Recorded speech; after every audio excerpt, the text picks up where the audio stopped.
Hello, guys, and welcome to a new live session. Uh, you were close, but you didn't collect the 100 likes. I would make immediately Zoom session after it, like I promised. You fell short for I think eight one. I'm gonna give you another chance, guys. Still, it's not still late. If you do it once more, I will wait another week, like this, like week, maybe 8 days, and then I'm gonna just make a new video, and you have that time frame. I don't think I'm asking much. 100 likes for few hours of live stream, interacting together, talking together, playing together. Yeah.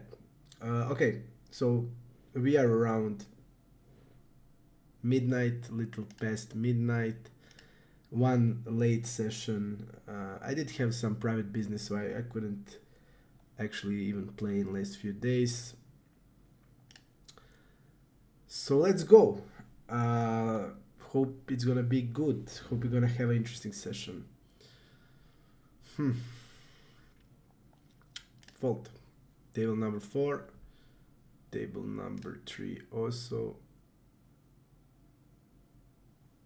I started before like 10 minutes.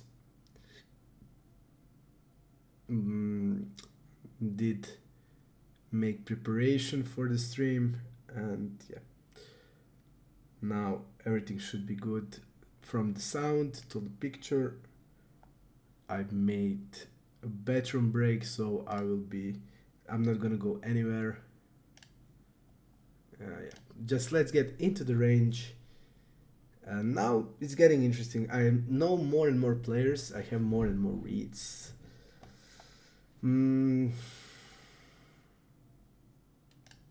We are getting called super light. Nobody trusts us. We need to take advantage of that. We need to show them that we can have a hand. We can sometimes have a hand. Okay. We're gonna go 20.5.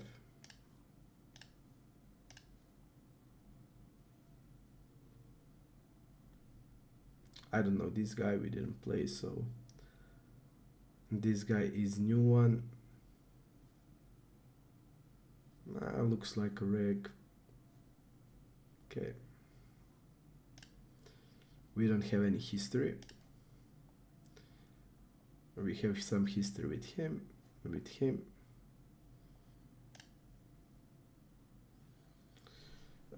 Table number 4, we're gonna open. We're gonna go 2.2. Big blind is short, so we're gonna go like this. Ace 4, Queen 7.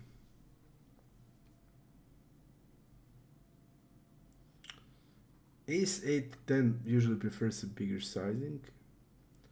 We are mixing, but mostly on this kind of board we want to bet big or check, because it's obvious here you don't want to bet hands like kings or queens very much. So you're gonna immediately have a checking range. Queen 8 we're gonna put in a check.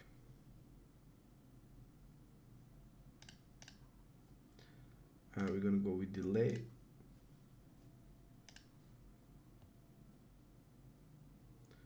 Usually they stab immediately with the ace, so he looks really weak. We can go smaller size also. And he is also probably a fish. So we could go a little bit smaller, probably. I don't know, so this guy looks like a fish. We're gonna mark him as a fish. He did call 3-bet also with 4-5 suited. So that's immediately indication of it. I want to tell you that we have the new color marking system on Breakthrough Hut. So it is made by intervals of GTO Wizard and range research reg analysis. So mid-stakes reg from PokerStars and GTO Wizard together in the intervals of the new color marking. So any HUD stat, if it's gray, it means the guy is optimal, and if he's in the right intervals based on the regs and the GTO Wizard. If the stat is green, it's telling us that he's more aggressive in that field, in that stat, in that part of his game, and more loose than the GTO. If the stat is red, it's indication that he's on the passive side, he's more tighter than optimal, than GTO, and then regs from mid stakes on PokerStars. So you're gonna have a nice, immediately when you see stat, you're gonna immediately know, do you want to pay attention in some spots? So for example, this guy is 3-betting a lot, but still fold to 4-bet a lot. He is generally really 3-bet happy. So you immediately know wherever he's green, he's over c-betting, he's under folding to c-bets, he's over stabbing, so basically he's really aggressive. So that immediately from the HUD you're gonna see, you're gonna pay attention. Okay, and that was like my last weeks. Basically, I did finishing the last update for the HUD. And that's the reason why I also had some business and I didn't do anything, didn't play much. But if I did get the 100 likes on the video, I would immediately, like I promised, I would do the Zoom stream together with you, and that offer still stands for the next video. Even I had some guys commenting, we don't want to watch Zoom. Usually I know that a lot of guys wants to watch Zoom and others don't. But yeah, most of my videos are not Zoom, so the guys that don't want to see the Zoom, yeah, you can just get over it for like one video or one stream. But still, even if you don't play Zoom, I think it can be really fun because you will see me in a pool that I don't play every day, basically, and different kind of game. So we will see what I would do, which maybe adjustments I will make in game. So definitely it's not gonna be lose of time even for you that you're not interested in the Zoom. Okay. Table number 3. We have a nice hand that we're gonna play. We're gonna 3-bet. If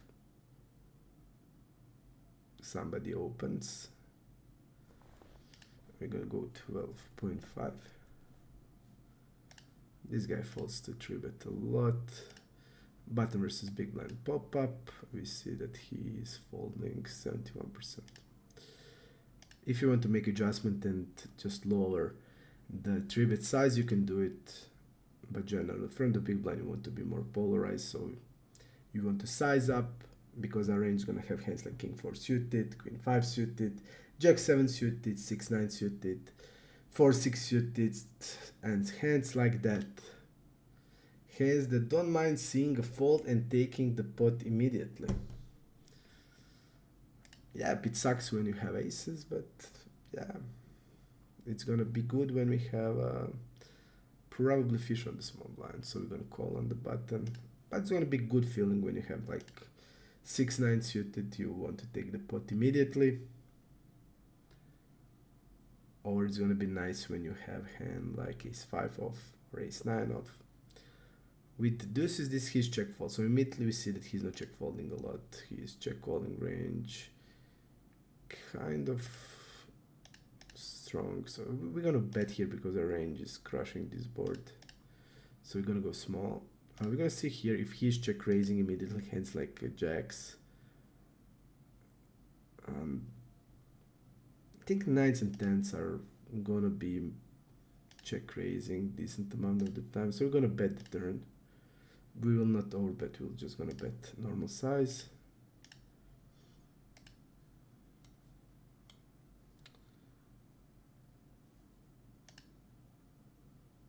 When he check calls, he looks to me.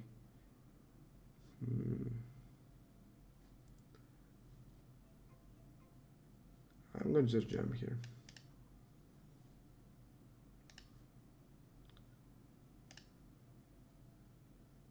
And table number 2.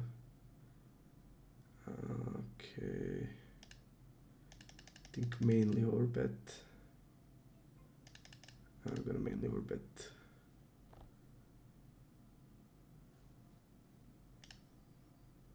Okay.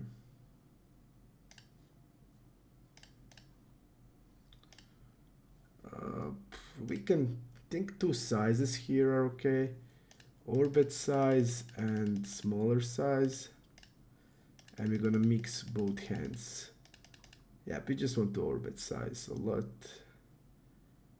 Mostly overbet, I think, because a lot of our weaker pairs just want to check behind, and we're more polar when we step. So I just actually feel only overbet or check.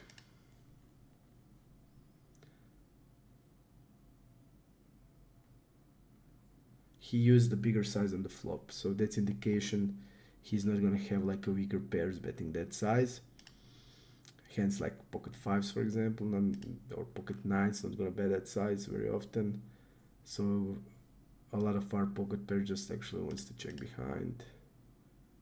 Like we are 3-betting 7s plus, so these low pairs kind of want to check a lot, but still wants to bet. So we have to have 2 sides actually, small and the overbet.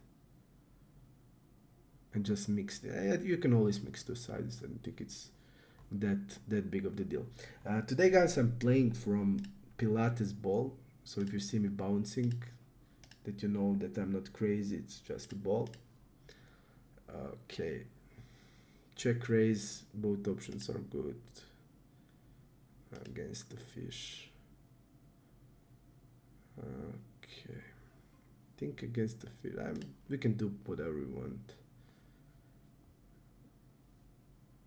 We're gonna go with the check turn, bet small here.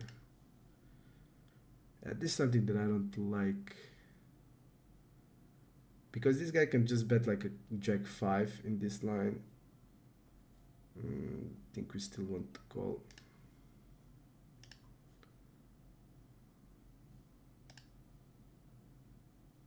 And check behind.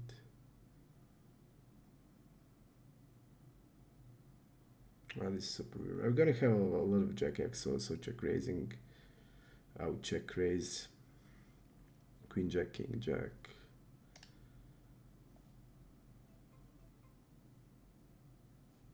Okay.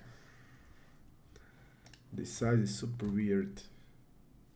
Super weird size.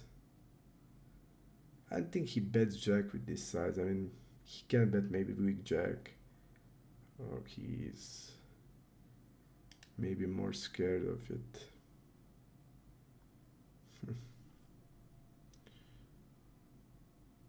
He looks a passive fish. I'm gonna fold. We have good odds, I mean, to call. This size is under bluff generally, and we're gonna go like this.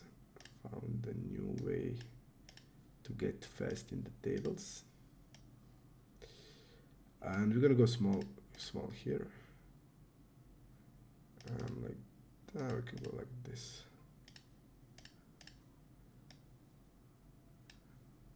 And this guy calls 3, but he can have like 9s in the range. This guy, and of course this guy can have easily 9s, and they would check raise 9s here.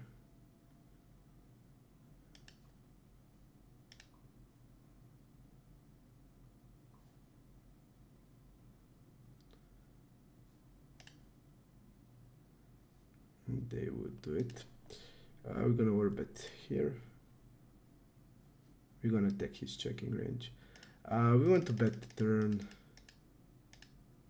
here.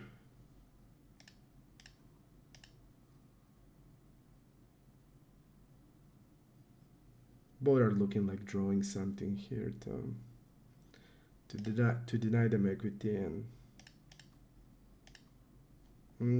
it's hard for them in a cold call range to have like I don't think the guy will call with all of this like ace 8 or ace 7 suited or ace 5, so maybe like ace jack. This guy's bad, so he can have that. Okay, I'm gonna go with the check here. So this guy can have it, and they shouldn't be having that hand. So though, let's see call 3-bet. So this guy first call 3-bet. This guy has call 3-bet range. He's doing it regularly. We're just gonna check behind on table number 3.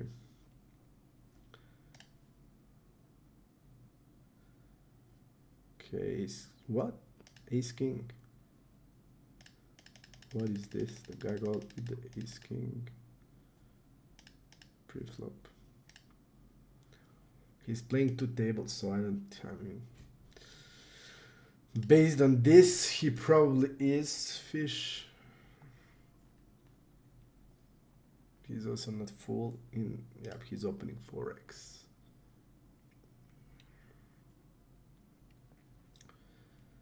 Okay, against him we're gonna go bigger size opening. I'm usually opening 2.2 in the heads up games, but against this guy we're gonna go 2.5, even 3x maybe later in a match. Okay.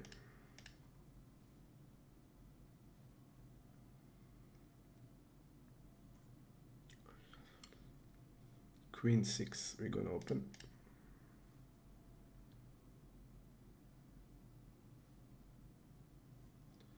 Five, 6.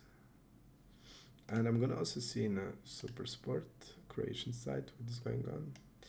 If there will be NL 500 table, we're gonna add them because it's gonna be fun for you to watch. Really crazy players. What are they doing currently? Only 200 displaying. Okay. So we're not gonna mix it. Checking here. Check here, and I'm going small on 6, 7, 10. It's connecting well with limping range. He's gonna have a bunch of 7, 8 off, 7, 9 off, 8, 10 off, 9, 10 off, Queen 10 off hands. So it's gonna connect decent, and against double check. Okay, we're gonna go with half.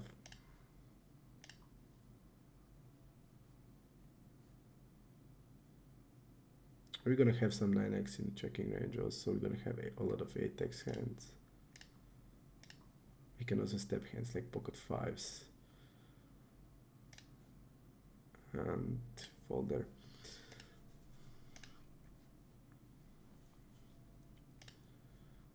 Okay, here on the left, probably also fish, we're not sure, but probably is. And this guy is weird. We will not mark him still, but he's suspicious, so we are gonna be suspicious toward him. Opening 4x, calling with ace king, but 17-17 for now. I would say like 94% chance he is a fish. 3-bet size, a little weird. Okay, he's a little shorter, so that can be coincidence. If I'm shorter, I would go also like this. So we're not gonna take anything from that. 6-9 suited. We're gonna go with opening on the cutoff. Button is not that aggressive, so immediately we look button versus cutoff. 3-bet 11, call range 1.6. So guys are early calling, not 3-betting that much. So with a lot of times we will be able to play in position against the blinds that are also not aggressive. So opening like 40% against this type of situation is good. The guys 3-betting 1.6%, this guy is 3-betting 12%, so you're gonna mostly play in position, single raise pot, any hand like 6-9 suited, 5-8 suited is gonna be okay. And now we have a nasty spot, you know, the guy is really under 3-betting. Okay, we have tens, so we're gonna 4-bet it still. We see a tens there. He's gonna probably have hands like tens through aces, ace king, and he actually called against me with ace king 4-bet, so call ace king suited nines. So he has also nines. We're gonna go small. We're gonna go 3.5. The guy's also fast playing a lot, so we're gonna bet small. We're gonna bet the turn.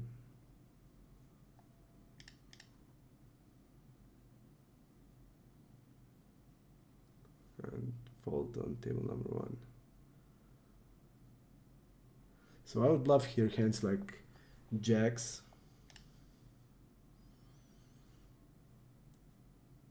I would love hand like a 10. Okay. But with the queens, I'm gonna check behind.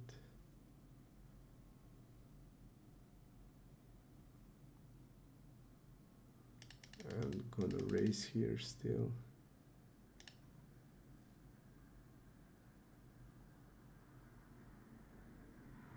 This is not great. The guy is really, really tight. He's not gonna turn here anything into bluff. He's not gonna turn like pocket nines into bluff ever. That's the problem. If we jam, it's not gonna be also good. He's kind of like this. He's bet fold on the river, so he's not bet folding.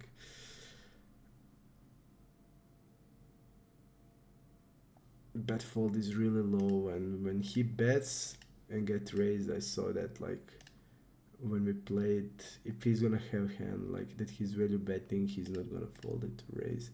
So if he's value betting ace queen there, which is quite possibility he is, if we jam, he's not gonna fold it. Even here, like we can trap with aces, of course, with kings. With hand like ace king, we can occasionally check back, but not gonna be that great. With the queen 9 we are folding. Having a queen here is not great. Let's open big blind. Small versus big blind pop up. He did betting 62%, a lot more than normal. Double barreling 2 out of 2 times, but doesn't mean anything. The problem there when you bluff raise, generally if they have 0 bluffs, your bluff raise is gonna need to work really a lot. That's the first thing. Because now we're folding him out of value always, so that sucks. That's the first thing. And the guy's like really passive, 23, 14, 29, 0 bluffs on river.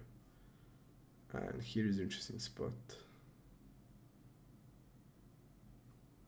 Yeah, we're gonna go with the check raise now.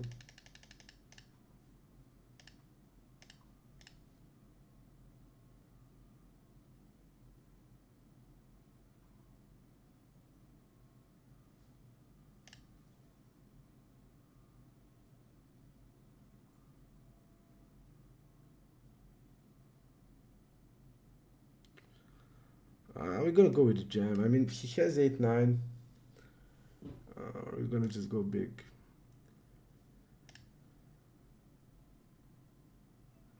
I'm gonna go like this. We're gonna also have 8-9 in the range. Not all combos. Some combos will check raise the flop. Some will check raise the turn, but we're gonna have it in range. We can also jam. I mean, 8-9 is probably only suited in his range, so it's not that much. And 8-9 of diamond can also just jam over us here with that much equity. So it's not like that he's gonna have it often. Basically 3 combos mostly, or 3.5 combos of 8-9, so we're not great. So if I'm blind, I mean, I just love a jam on the river actually. I mean, it's a little awkward SPR, let's see. Yep, it's a little awkward.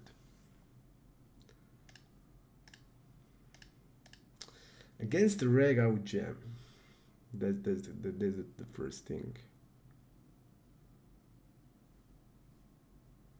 Okay. Table number 3, king 5-6. We're gonna go small.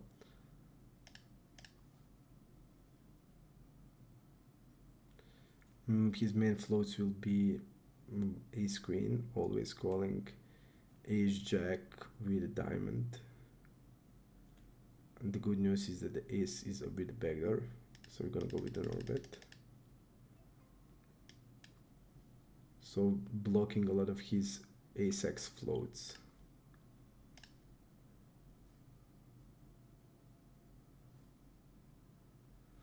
Table number 2, we got check raise, and he's check raising a lot of top pairs there. Which side do we want to use? I think we're gonna go pot. Now we can easily bet hand like a king, jack, and ace king. Attack his queen x region.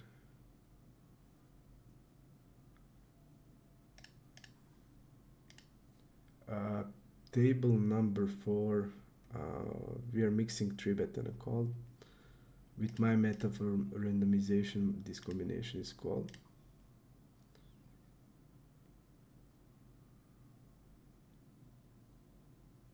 I'm using half-half in here, 50-50. 50% of my 6-7 suit is going to go into 3-bet range from the big blind, and 50 is going to go into call range. Up. Kill the fly. Okay. Fold.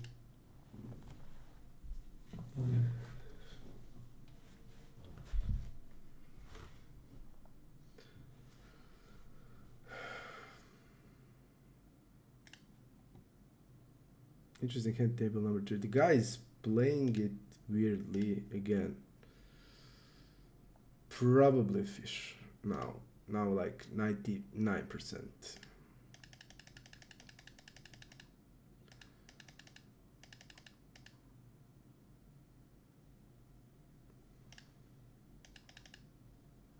Okay. King 4.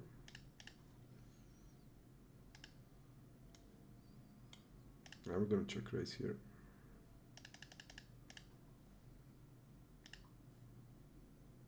With ace 4. Let's see how he played button versus big blind. Fold to check raise 0. So he's gonna call here all pairs to check raise, ace queen, queen jack with the backdoors. He goes with the 3-bet. Gonna call.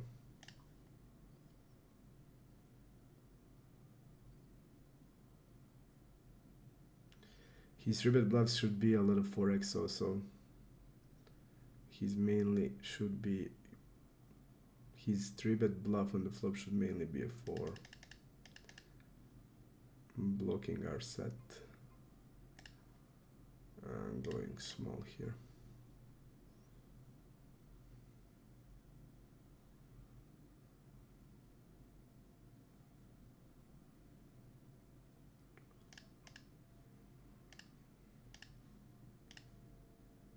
He's really passive on turns and rivers. I just think, I mean, maybe he doesn't even do it with him. I mean, we have to call it. We have to call it. We're also blocking ace, king, and aces, so I don't mind.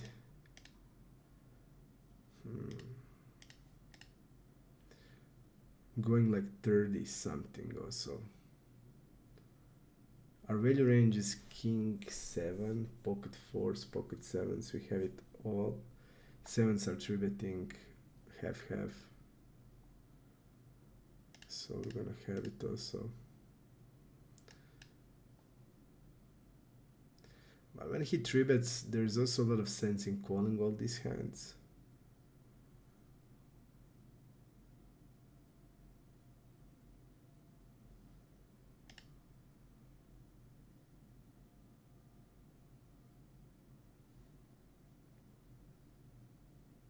This guy falls to 3-bet 70% or 60% out of position. We're gonna go against him. My new strategy, 7.5.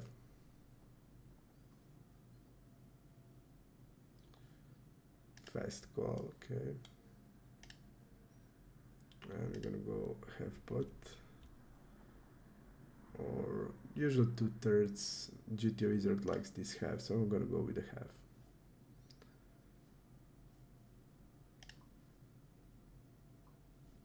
Okay.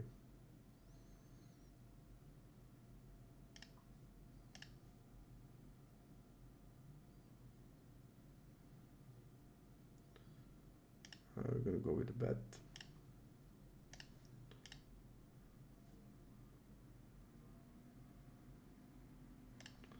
Mark him.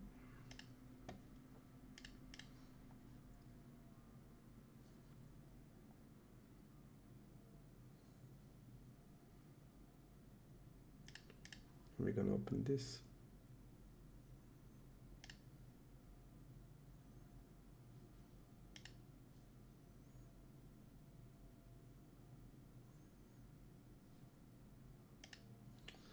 Table number 1.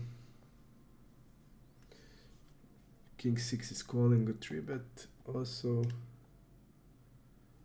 this guy is a fish.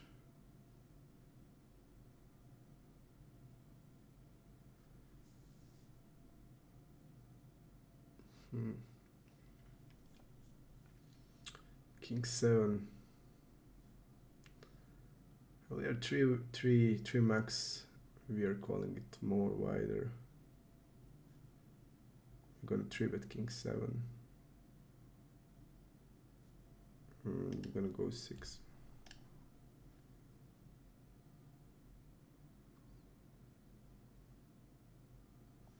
And we're gonna go 1/3 on queen 9.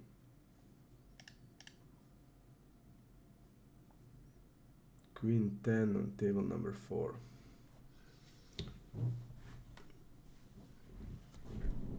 Bigger size. Let's see how the guy plays big blind versus button. So this is big blind versus button. Pop up, we see fold 29. Here we can see what type of hands he's calling against which size. We can see which hands he did call. Unfortunately, there's no showdowns, but here we can see fold versus c-bet against any size. We add all kinds of sizes. You have all the overbet sizes from 1 to 1.25, from 1.5 to 2, over 2x. So you can have a good idea against any size what he is doing. You can see also hand range, but you can also see how much he folds. So it's pretty nice. 5, 5 to 7. We're checking range on the flop. I'm gonna go with the bet on the turn. This guy is checking back. He looks really capped when he's checking back. He raises now. Every time till now when he played his checking range, he played it really weak and folded. He's also not trapping that much. I mean, this guy can easily now raise like 9-10 just because I bet 1/3. And this is actually my preferred size that I would do. I would never use bigger size in this situation, so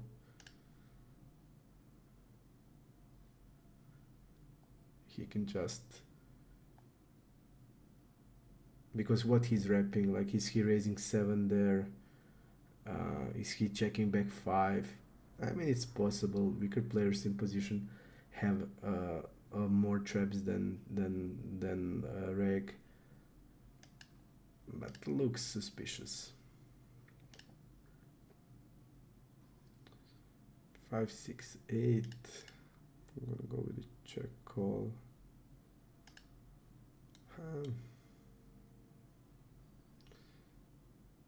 With the diamonds and like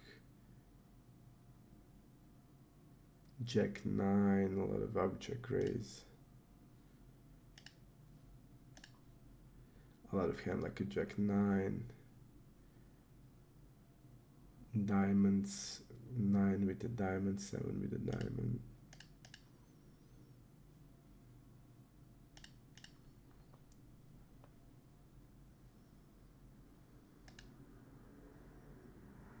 this type of hands, I would go with a check raise.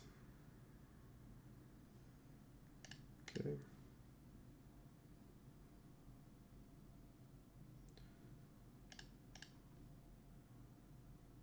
I'm gonna go 23.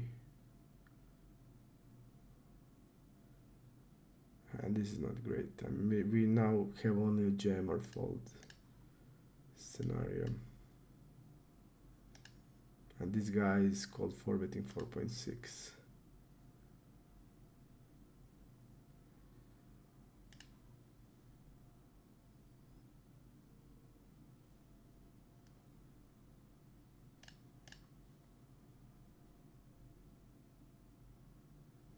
There's a huge possibility he's just called for betting as a bluff here.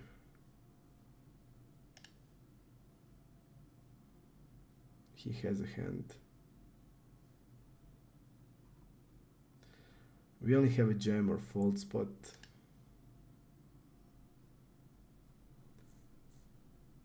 So that's the thing. Okay. We're gonna go out of this table. And we're gonna add another one. Okay. Okay, gonna go like this.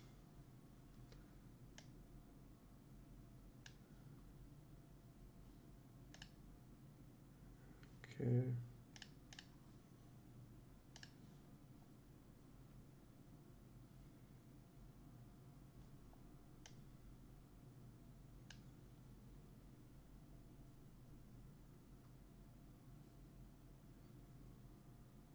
Okay. I'm gonna go with check behind.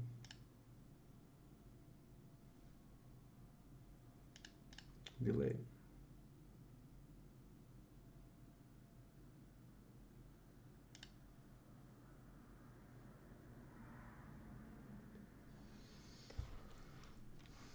We're gonna go 12.5. 0.5. Jack 9 we're gonna open, Jack 6 we're gonna fold. Let's see button versus big blind. Button versus big blind. He called with A7 suited.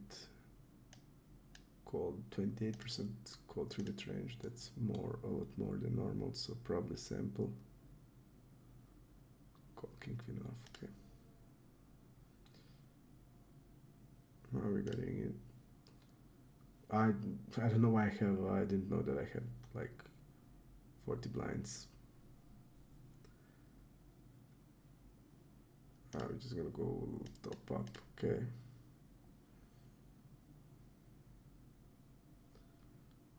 Okay, checking range again on these three.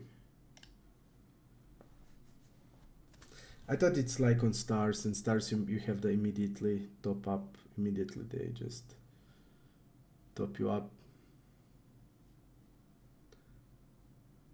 Yep, software on stars, it's just better. But there's some issues in the last few days. The guys from Discord are saying that bet slider freezes and stuff like that. So okay. We are still waiting also on stars for next month. We are waiting for it. The word is that they are preparing the new rakeback system. They did prepare it for month of October, but they gave up from it just the day before the beginning of the month. They prepared everything and gave up on it, and they're saying end of this year, so it has to be December or the January of the next year, the new rakeback system. Something similar to what was way before, like they have when they had that supernova. So this is the guy's betting range in the spot. I mean, I'm gonna go with the raise. He's doing something he shouldn't be doing, but he has overpair here.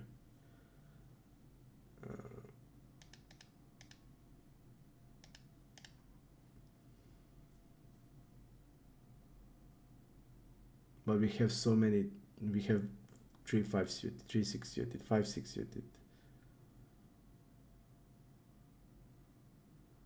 So we have 3s, 5, 6s, all the two pairs. We have 4-7 suited. We have deuce 4 suited. So we're insanely having the nuts advantage. So we have to check raise. And I'm gonna go with overbet on the turn. 40-40, 120. I'm gonna go like this.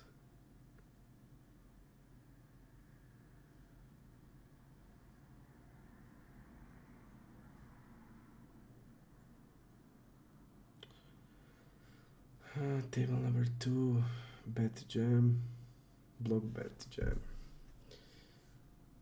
The guy bluffed with 9, so this is interesting hand. This is interesting, okay. We have to admit. Okay, call a 3-bet, call a bet, call a turn, and he thinks he has a fold equity here. Yeah, this is... He thinks he has a fold equity here in this situation.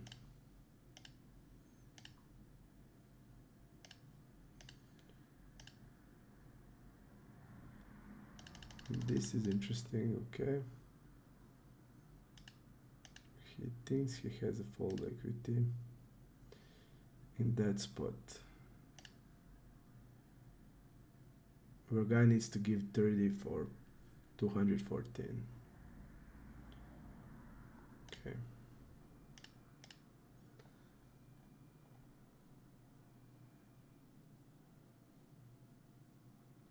I'm gonna try to find the table without the short guy. Okay, he left, so we don't need to find it.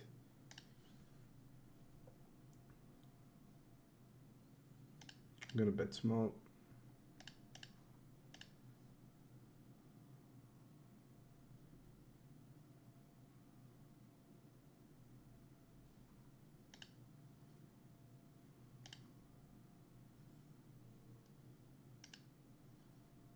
We're gonna go with 3-bet now.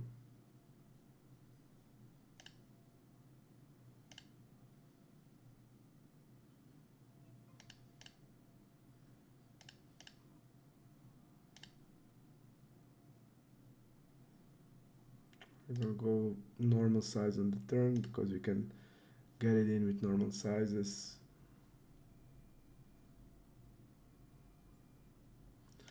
Fast call there is sign of weakness.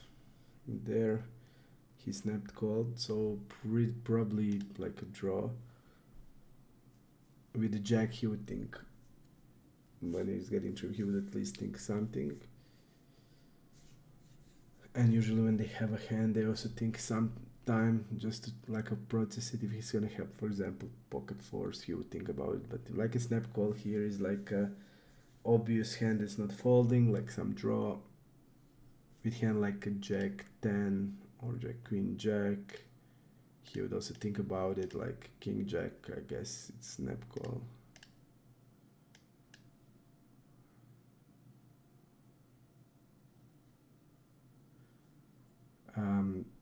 Against this guy, he is fast playing against us, so he's, because we play our play style is super aggressive and he's super passive, and they are trying to combo us.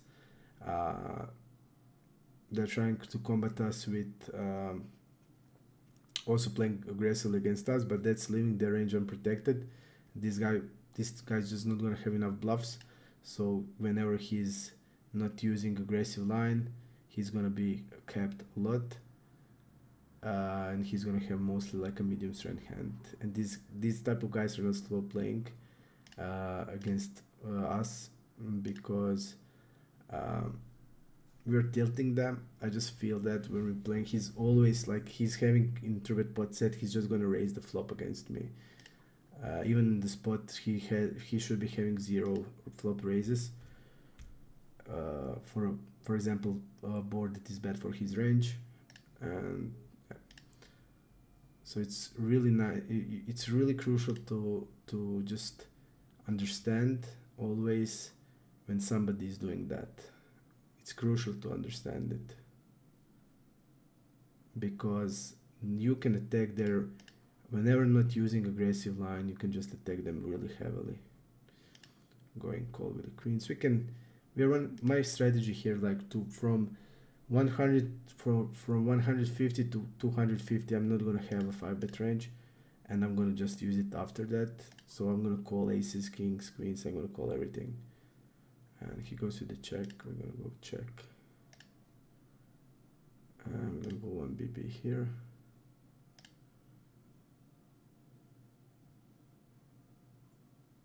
And we're gonna go 2/3 on the turn.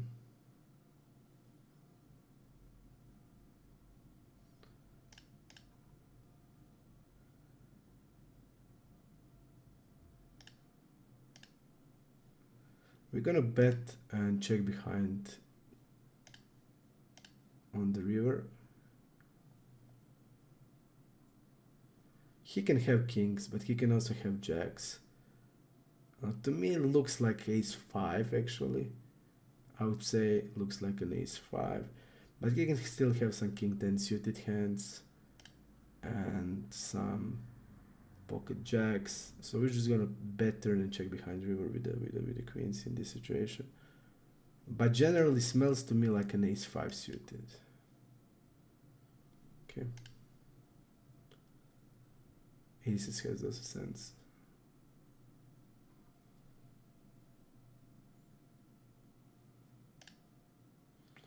Usually with aces they should be bet flop. I mean, you want to bet flop basically. We're gonna go 7.5. This is the board you're having a big range advantage on. You want to bet a lot, so he should be betting it. He checked with aces, but I would bet aces. I would bet also kings, queens there with smaller size. Okay, we're gonna go with 3-bet. We're checking behind with ace jack.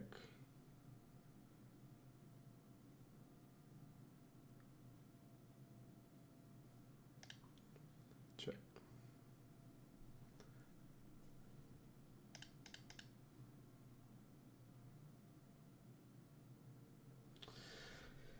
The strategy of having only call 4-bet range, not any 5-bet range, is good from 150 to 250, but after that is not that great anymore, because the pot is getting small relative to the stack, and whenever that's the case, you want to basically build pot. You want to build pot with your value hands, with your strongest hands. You want to build a pot. You're prone to 4-betting, and the pot is relatively small. He can get in there with a big SPR, and yes, you're gonna be uncapped, but you're gonna be also, you can be like 4-betted a lot with maybe inappropriate range, for example, and with 5-betting when you're, for example, 300 blinds deep. With 5-betting, you're basically playing a game of like when you're playing 100 blinds, you're playing a game of 4-betting. The same hands, same type of hands are used as a 5-bet bluffs in this situation, and you're also building a pot. So you're gonna have board coverage also, but you're gonna also build immediately with your strongest hands. So that's the one thing.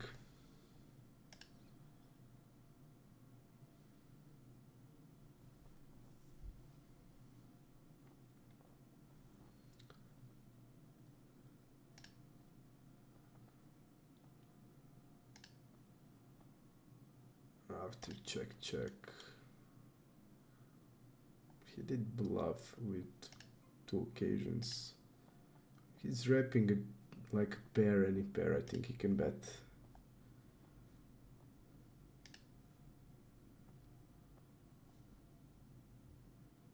Basically like any pair, even 4 or pocket 5, so all of that can bet.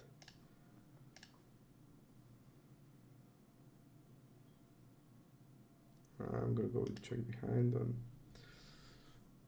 on Jack King. Jack 5 is not board we're excited about. Board that's not good with our not connecting good with our range. So yeah, I think it's good to just check. Now we have a really nice hidden hand if we hit. And I'm gonna go with pot the river. We're not gonna have opportunity. I'm gonna go 9. This guy just betting like any river.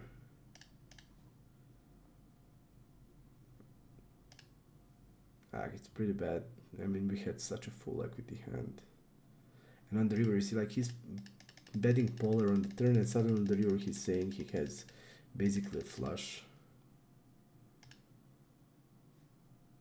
Okay. Small bet on the flop. Deuce 9-9.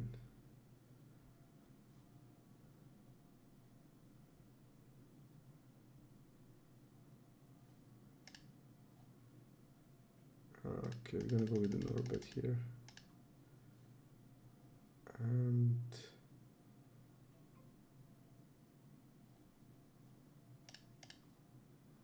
this is great. This is a great card for us. So we're just gonna jam.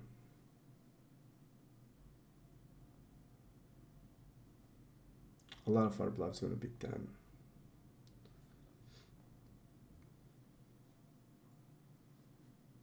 It's not gonna work if he has quads.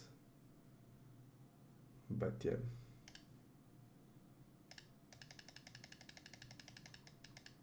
And he's only calling queen 9 suited.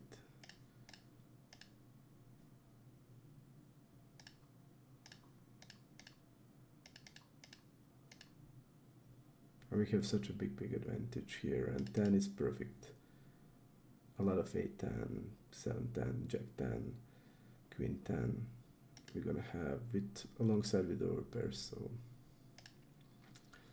we're just gonna jam on it.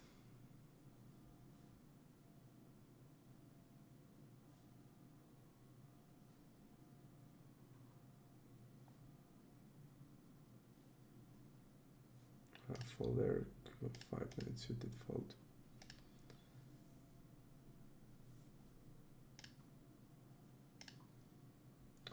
In position, he's actually betting more. We see 13%. We see pocket 8s, ace king, 9s.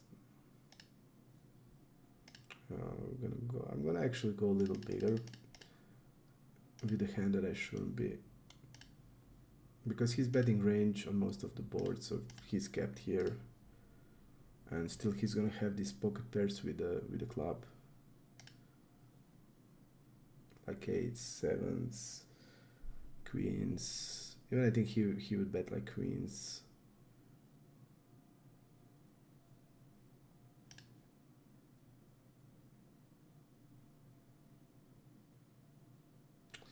I should have bet smaller. I mean, this is his check range. You see, we immediately see he's really passive and more tighter than he's folding this line. When he check behind in position, he's folding 75%. So I should have just took my time and go smaller.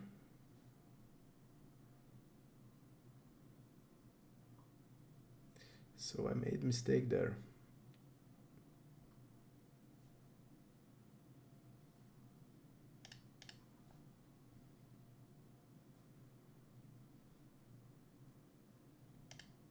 Let me see here. Pocket 7s. This guy has to jam.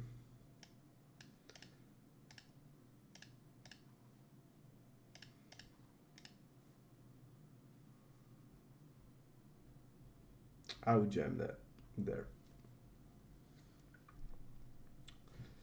You're playing into capped range, but a cap range that's gonna be calling against this size a lot. Okay, let me see here. Swimmers, it's got a 13%. Okay.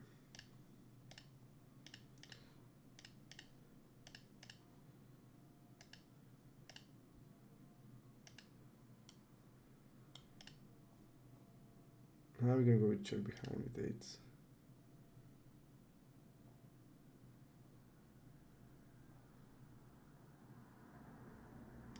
Unfortunately, fall there. What he's doing here? Look at this.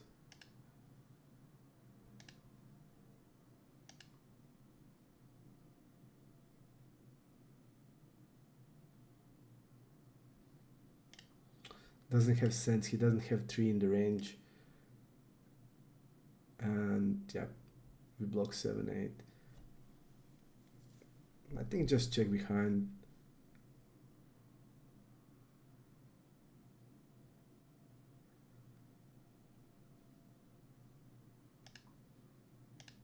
It has to be some bluff play like this. So I don't see any value in betting. And here we're gonna go with polarized size.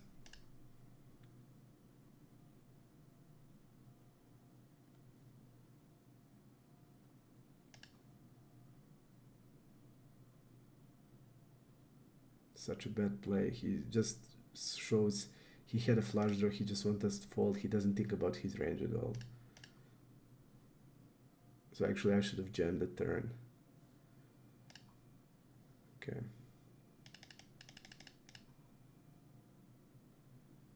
What is this also?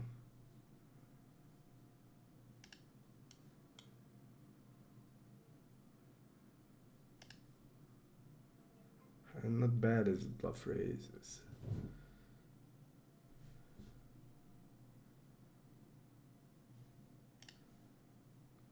Let me see, check call, check bet. Is he gonna turn like an ace-x into bluff here? I think that's the question.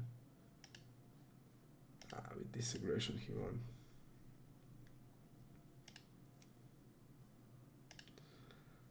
If I had a heart, bluff raise is nice. And I would do it with the size that I'm repping a straight, so I'm gonna go all in or something like that. Because I don't think we can rep many flushes when we check behind, but actually I think we can rep, we're gonna have hand like 5, 6 pocket 5s, some 5x, that's tab and check behind. Here I'm now thinking what I wanted to do. He's not gonna do it. I'm gonna go with the normal. I thought about going with the check raise on the turn, it's nice, but the guy's, when he checks, he's folding 88%, so he's this check folding position. So against this guy, I'm just gonna go with a bet against the guy that has developed a checking range, and he's gonna check there. Against that kind of guy, we can go with the check raise on the turn with our hand to make a pot big and to put pressure on his like jack 8 suited type of hands and jack 7 and hand like ace 10. Because when we go with a big raise, we are saying we have a straight, and this guy would bet most of the king queen on the flop, probably all of it.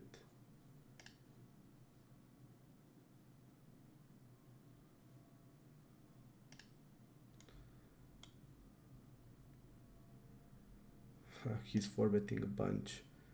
I guess this guy we can now have actually 5-bet range, but I'm gonna stick with my strategy. And we get the worst flop for queens.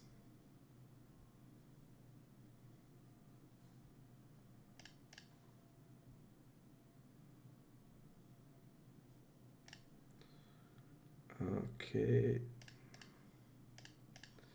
Whenever you see like when they're like over 4-betting, you basically mostly punish them with with 5 betting, so that's also the reason, because the guy's obviously over 4 betting. Okay. So even my strategy is like this. We can just make a step from that strategy when we see that somebody is going out of it.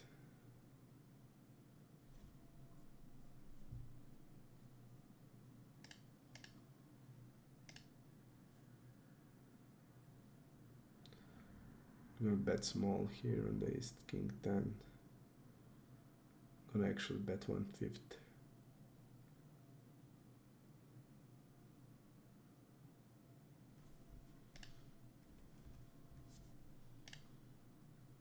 Let's see his range, cut versus button, calls 8%. Now his question is he calling here pocket 7s, 8s, 6s? So that's the question now. I'm gonna go bigger size on the turn.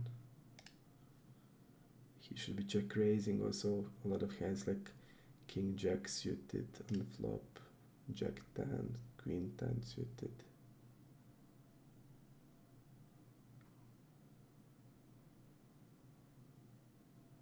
But this guy's on the passive side,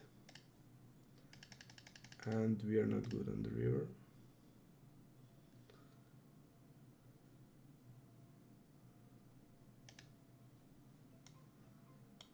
The thing is that it seems this guy will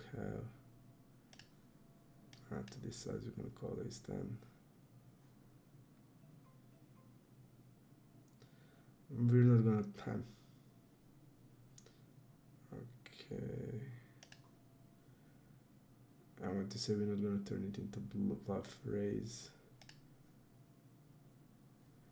He's gonna have it so many, because he's on the passive side, he's gonna have so many king jack hands and jack 10 and ace jack.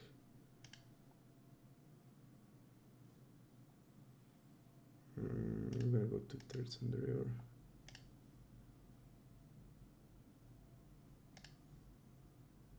He hits the king 10.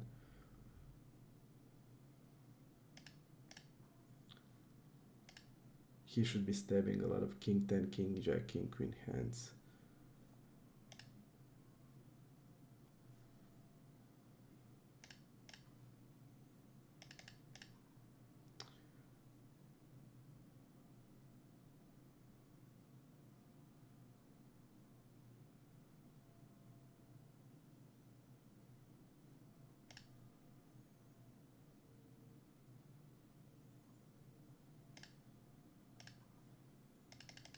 We're gonna go with 3-bet.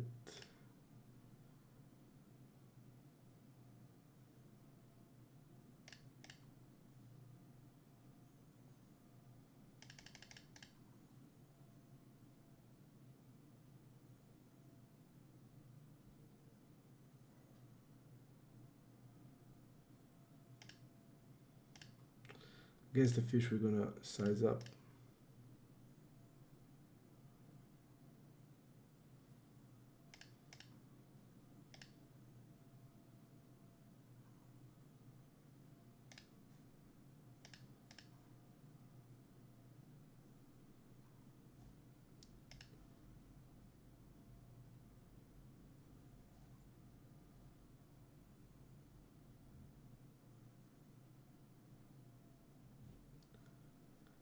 Unfortunately, he folds.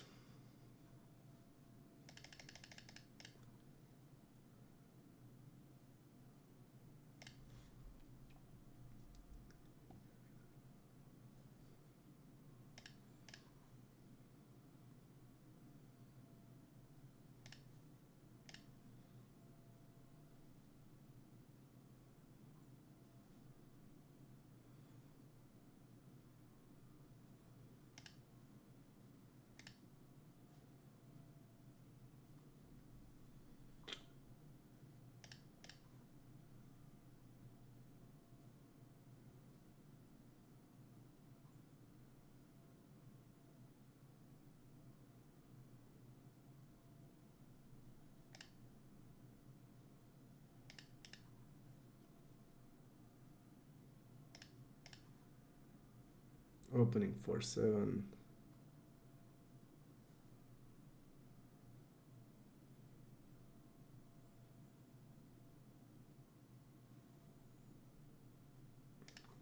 check here.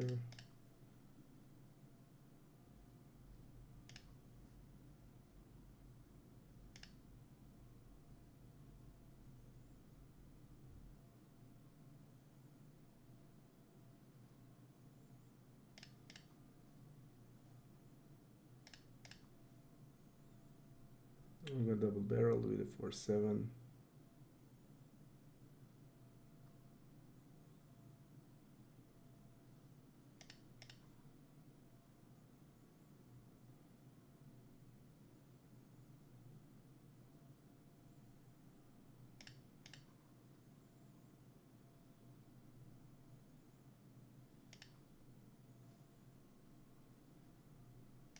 We're gonna go with the lower bet here.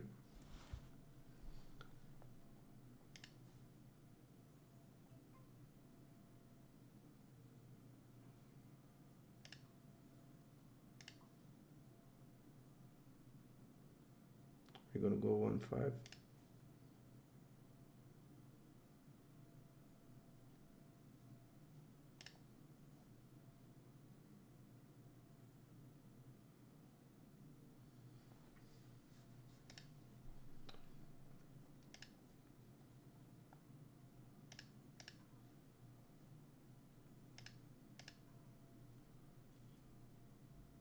Let's see.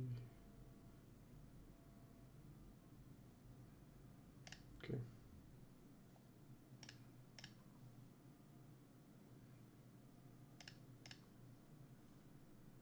Going a little bigger size here. I'm going 1/3 on the flop here.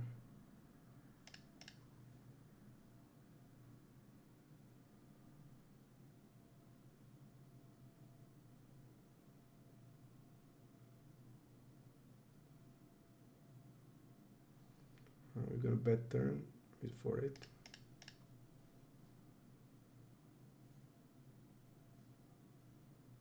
Let's see his double barreling calls. I'm gonna go immediately or bet.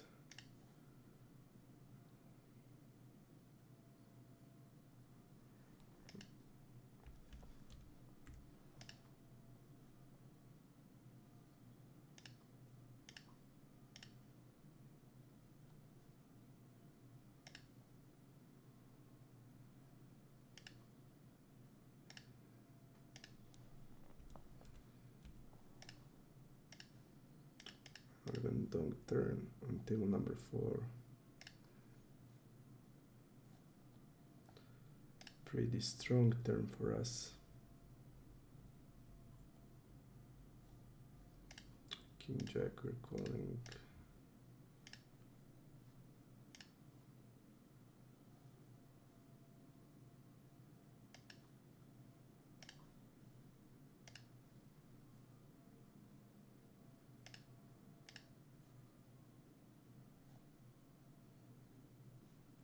I don't see much of the bet check bet in his.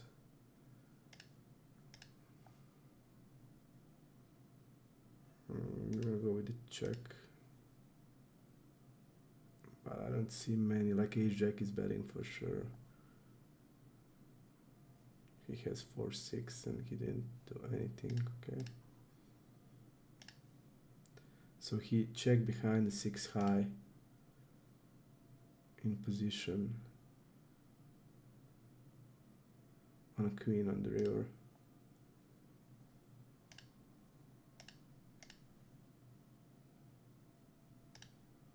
Okay.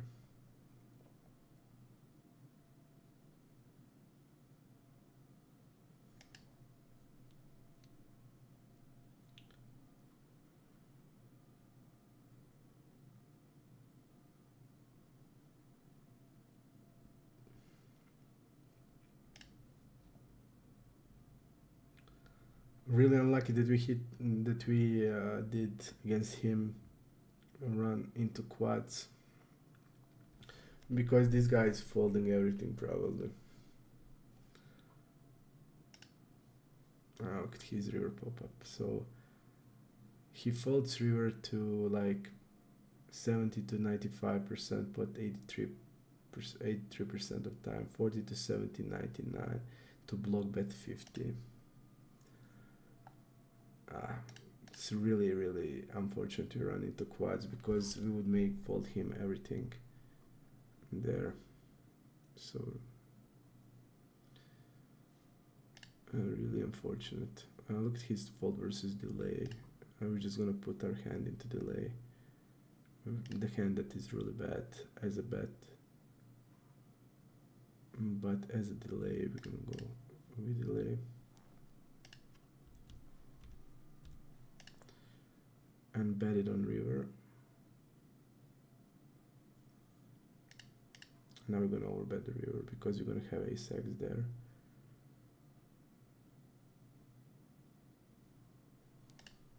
We're gonna go 25.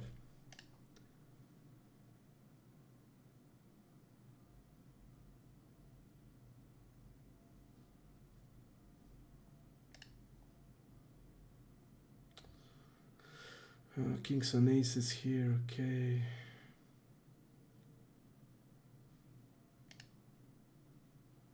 With pocket fives, we're mainly calling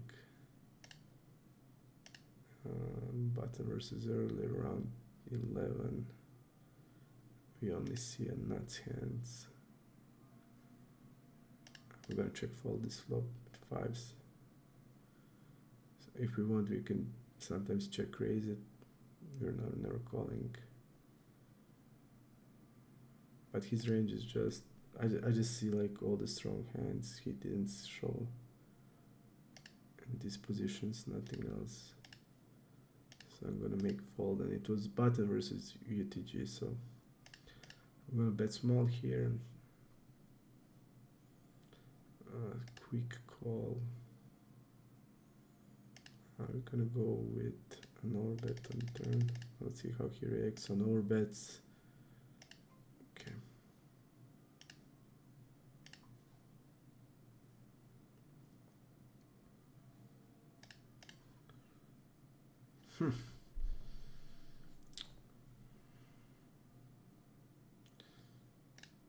If it's like button versus cutoff, yep, I would do it.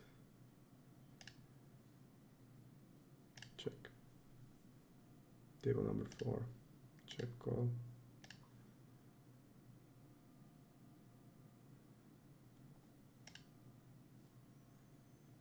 Check behind the 9.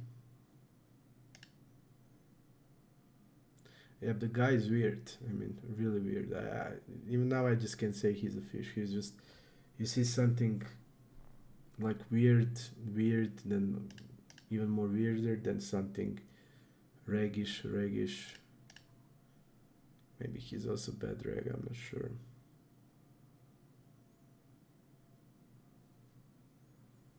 I'm gonna go with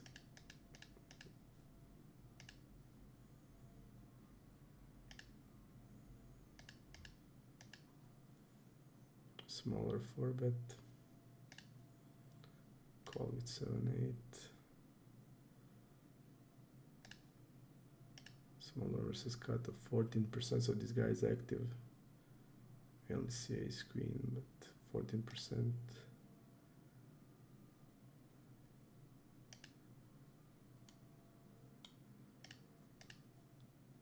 Okay, we're gonna go small. Pretty strange check, like tens, jacks, weak queen, or traps. Ace king is betting for sure. Hands like ace jack, king jack is betting. So looks like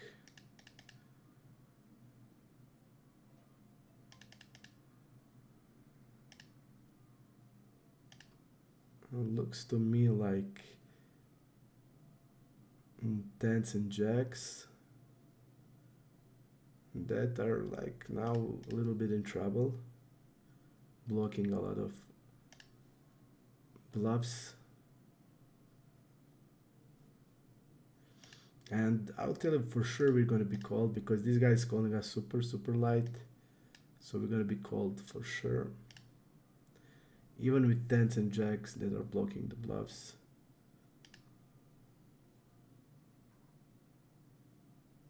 he had aces. And he's betting, he's actually under c-betting a lot. You want to bet like aces always. Like on queen 9-5, small versus cut of aces are pure bet.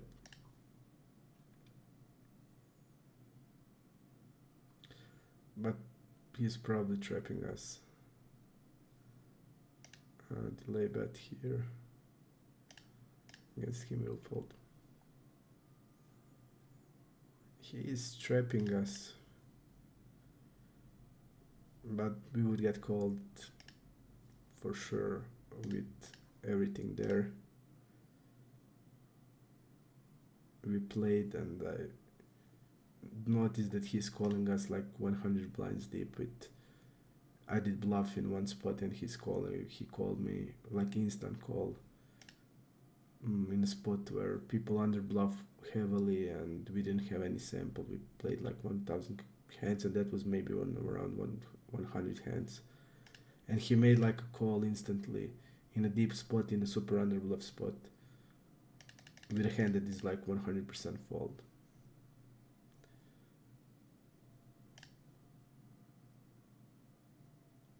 So this guy will not gonna fold against us. And now we need to think if he's checking on the queen 9-5 with aces against us, what is his betting range there? Because for sure we need to take that read. Because if he's not betting that board, his betting range is gonna be all bluffs or weak hands.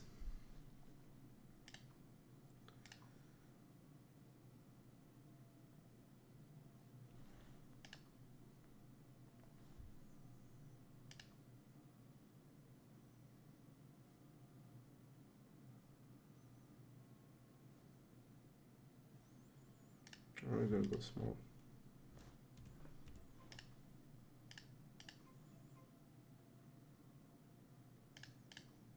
Bigger here.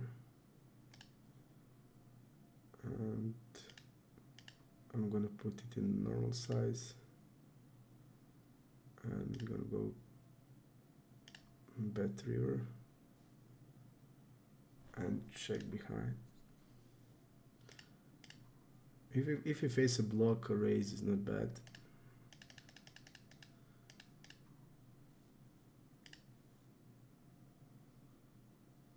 King 7 is clear call. We block a lot of 10x hands with our king jack.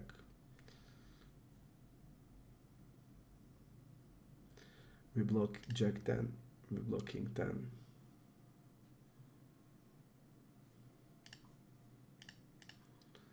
So nice hand to go with the bluff raise. We could maybe go a little smaller size. Let me see what I chose.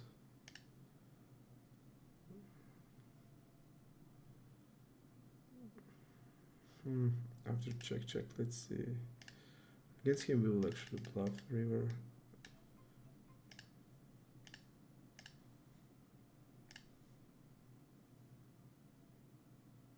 I think size should be like this.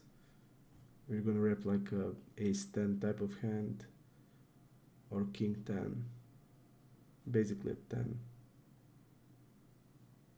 And our size has sense. Maybe we'll go a little bigger than we should, but I think it's okay. Let me see. A little bigger, I think 20 is okay. We are repping basically 10, we don't need to go this big. 20, I think 20 is good. I think we burned like 9 BBs without a good reason. Have to be honest, I think we made a mistake. And he also did go 20 is nice. Our hand is good to bluff raise, but I think the size is a little off.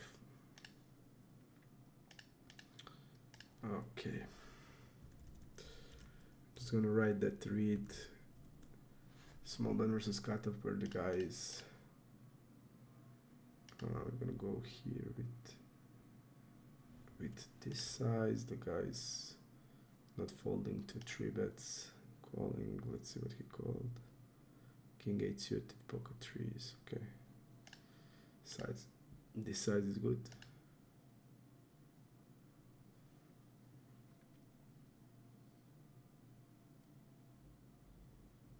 Gonna go 10.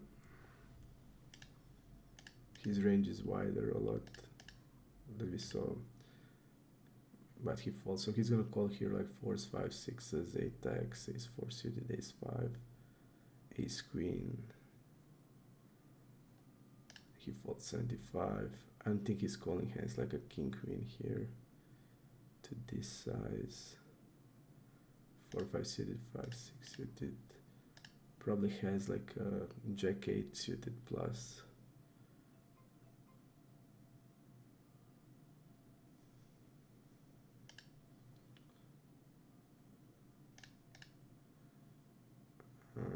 It would be really shame if I bet and get jammed on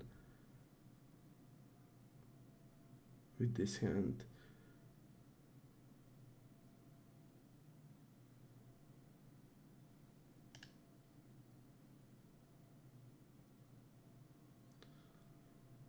We just check behind.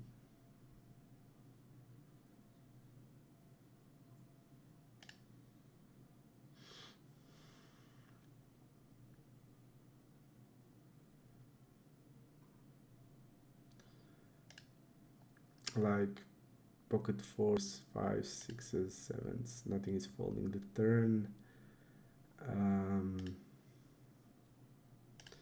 4, 5, 5, 6, nothing folds.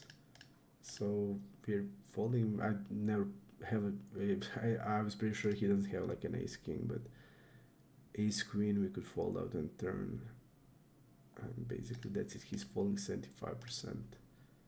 I also maybe thought there's a chance that he is folding it on flop also.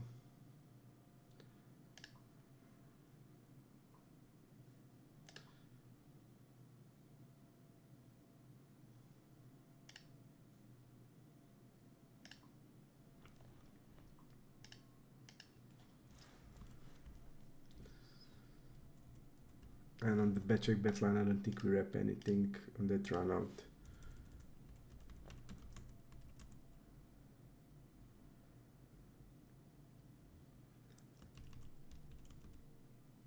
Queen 9-4.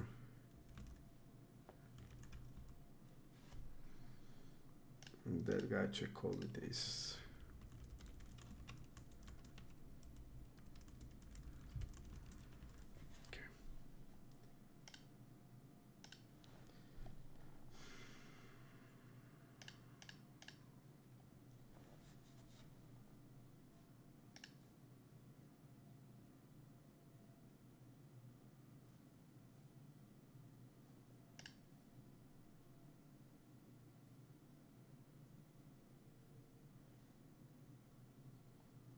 King 7, we're gonna fold.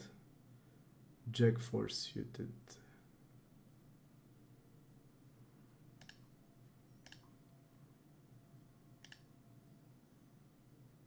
I'm gonna go 8.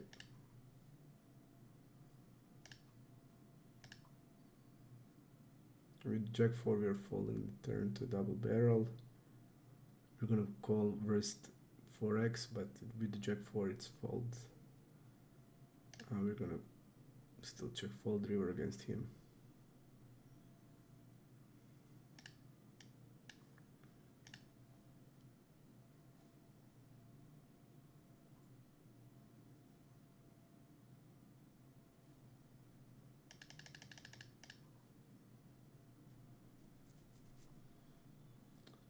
Ace 5, we are sometimes squeezing, sometimes calling.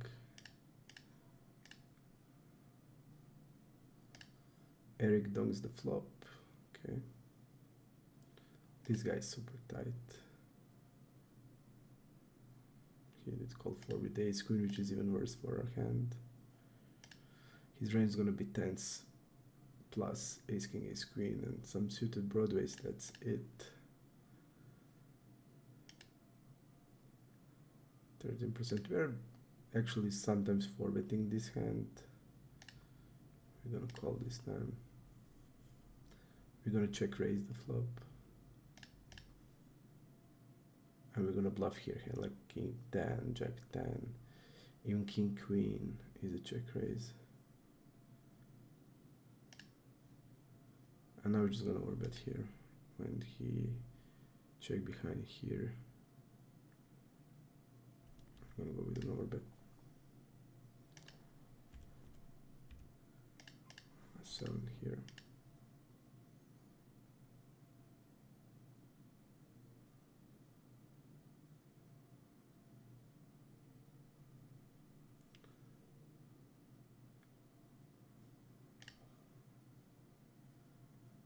We're gonna go big here.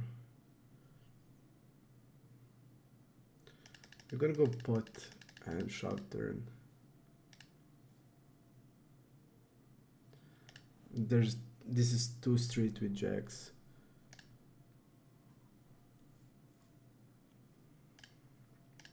I'm just gonna play it as a 2 street hand.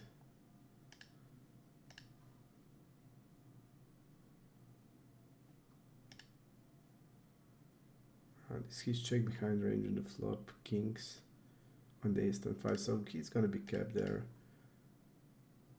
I mean, he can obviously have some like top pairs there, but against us probably even more. But we're just gonna play like this with an orbit on the turn.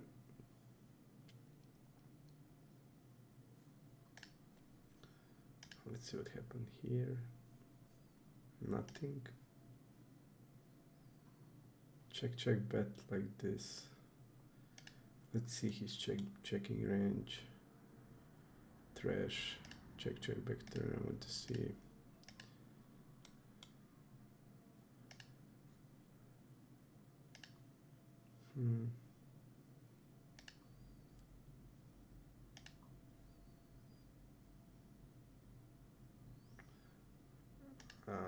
Donk turn, donk flop, bet turn. This size is like top pair, top pairish, and that's it. He's wrapping really narrow here. I don't think that queen, I mean, that queen is betting this size. Hand like that, he just decided to bluff like a queen 9 type of hand, so he's wrapping a king. He's wrapping a king here. Okay, let's see. Yeah, he's really on the river, but he wraps so narrow. He's like all value on rivers, no bluffs. I guess he just checked behind with a king here. If he's not such a neat time, I would pretty much call it always.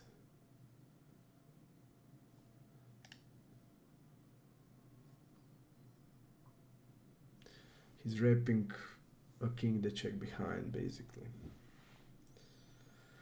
And that's it.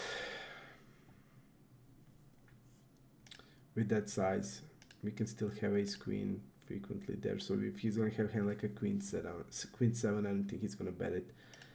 Let's tap the turn. That he's just gonna bet it on the river with that size. So he's just saying he has a king. And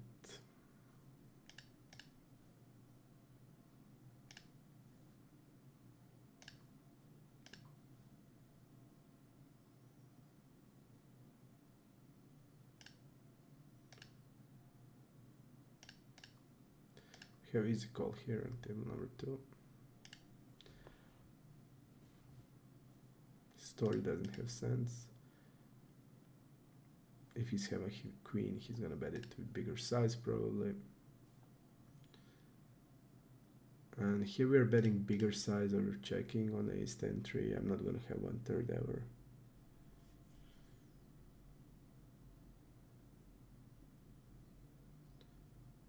This guy folds 64, so he's gonna have like fold pairs, pocket pairs, call with 10 and an ace, and hand like queen, jack, king, queen,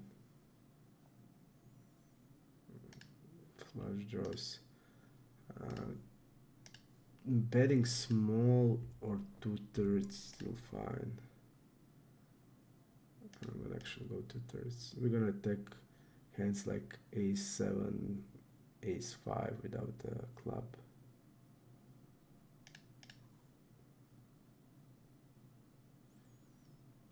And 10x also.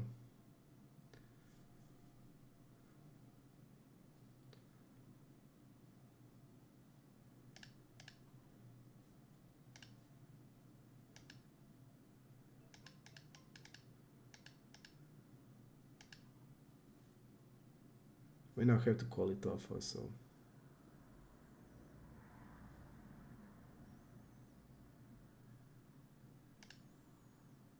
Against him.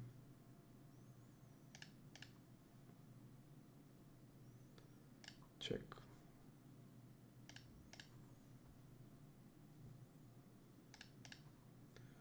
We're gonna check call on ace queen 8.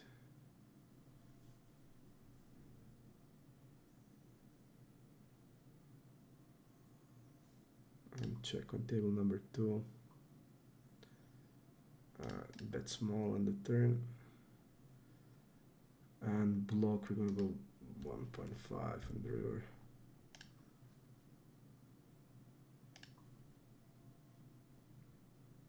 To get value from pairs.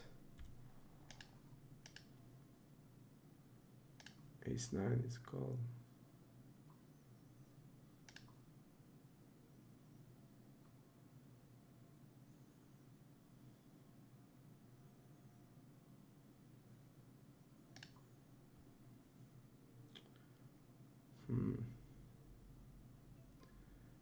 Really strange here. Yeah, he just doesn't trap anything to me.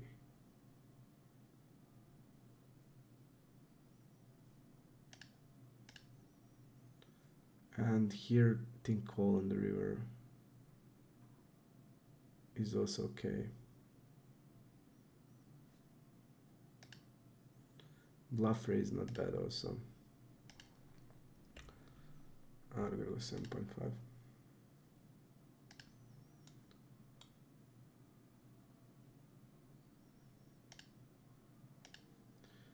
Bluff raise not bad. We have a jack 10. Yeah,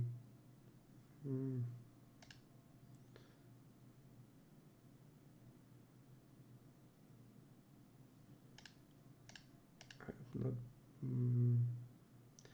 Like, what would be his value bet range on the river? Like 7 mostly of clubs. Like a 7 of clubs. Through 9 of clubs. And we block a 9 of clubs. And that can play like this a lot. So it's not bad to raise it, to bluff raise it here.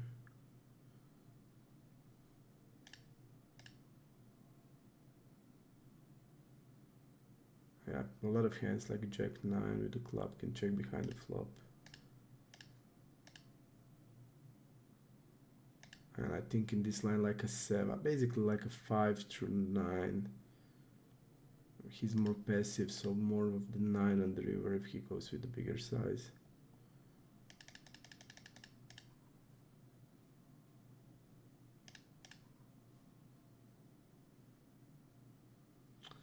I should go 11, I didn't see that we are deep. We're gonna go into the deep pop-up just to see how he plays when it's 150 blinds deep. So this pop-up shows what he calls 3-bet to it and how he plays post-flop when the stakes are 150 blinds effective. Okay, we're gonna go check when the guy calls a 3-bet because nobody should ever call a 3-bet, so we're gonna play as a check range. And here we can go both way. I'm gonna go with a raise and get it in.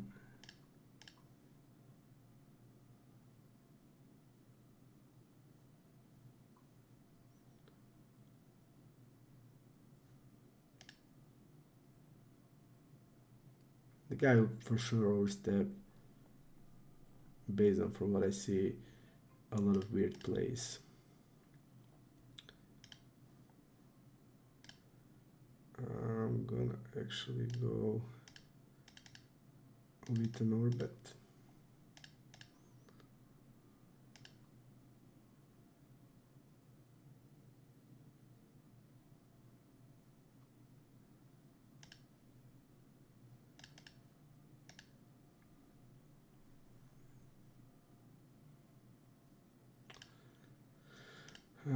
We can also check call there, we can also bet, but the thing is, when I'm facing a cold call range in a spot, I'm gonna do really a lot of checking, because that's a range that is unfamiliar to me and I don't know what that range means.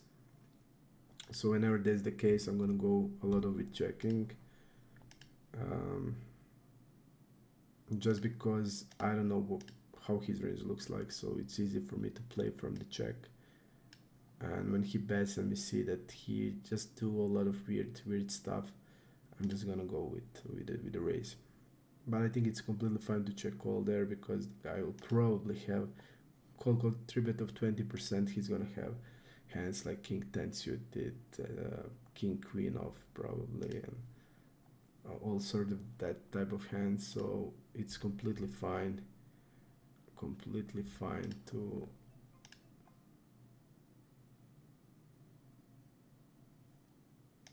just check call also. Okay, the guy calls small bet, cut versus button.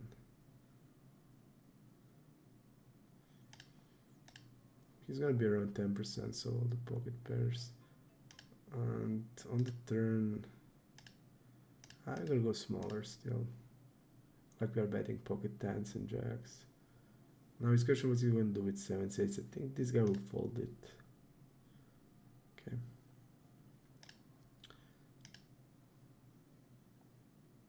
The guy will fold ace queen also on the turn always. And he really folds on turn really a lot. He should be continuing with these pairs on the turn always, but this guy can fold it.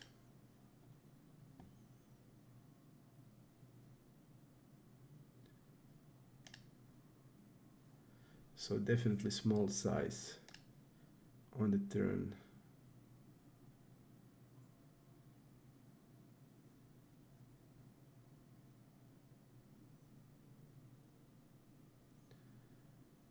And with queens, we're going with squeeze.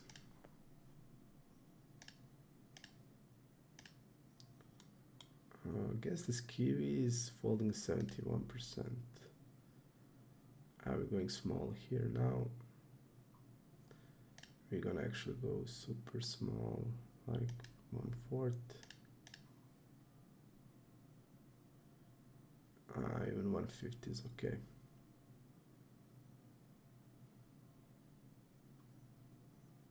King 10. I'm gonna check behind. I'm always mixing hands, so I want to have a straight when I check behind. I want to have a straight when I bet. So I will not always gonna bet king 10.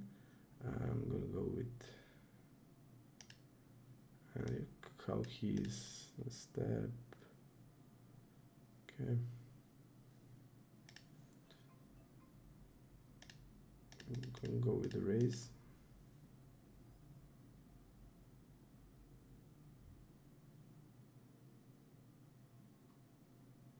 Now we're just gonna jam. It's cool when you have, like, we're gonna have king 10 like we have now in the range. He's also using a lot of overbets when he's having a value hand. And we're just gonna jam now.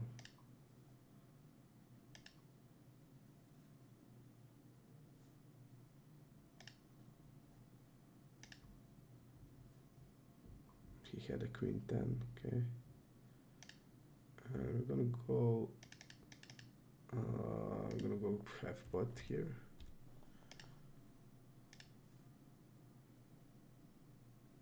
The guy had queen 7, okay.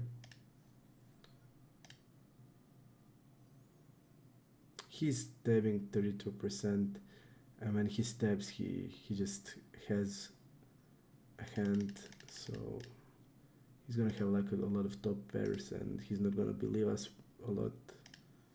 We're basically snapped call there. He has a hand that's really good call actually, so if he wants to bluff catch that line, the hand is good.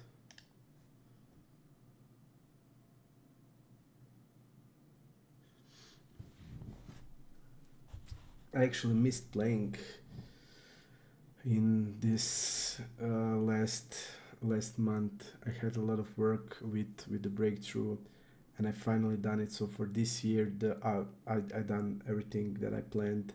So there will not be any more updates of the HUD. So I'm gonna have more time. I have also some private stuff that I'm going through right now. So whenever I catch a time like I catch it now, I'm gonna try make video, or if you get the likes, I'm gonna make live stream of Zoom. If you want to see that. Okay.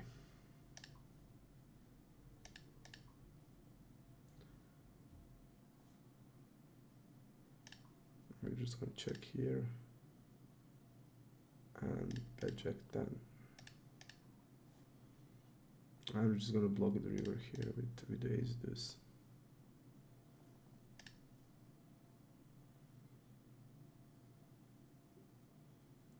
We're gonna bet turn, bet river against him.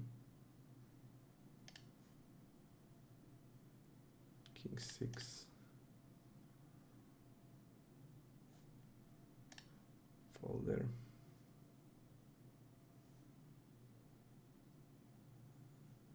King 6.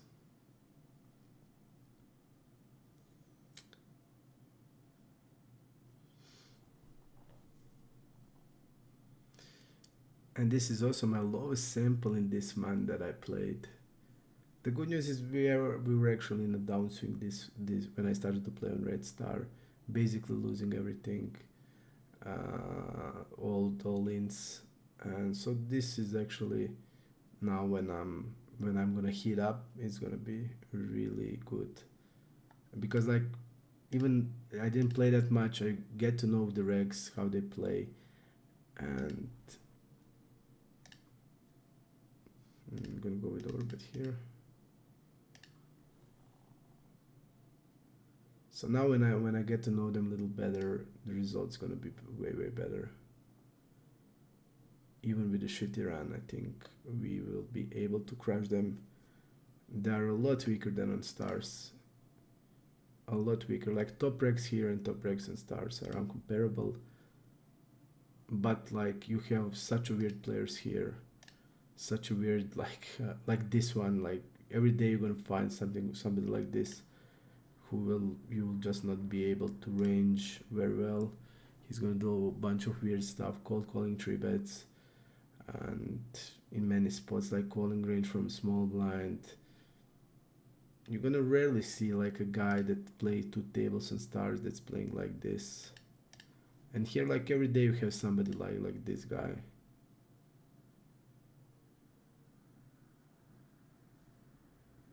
And I just also noticed how much leaks they have, like these good regs based on the results, good regs on the Ipoker, how many leaks they have.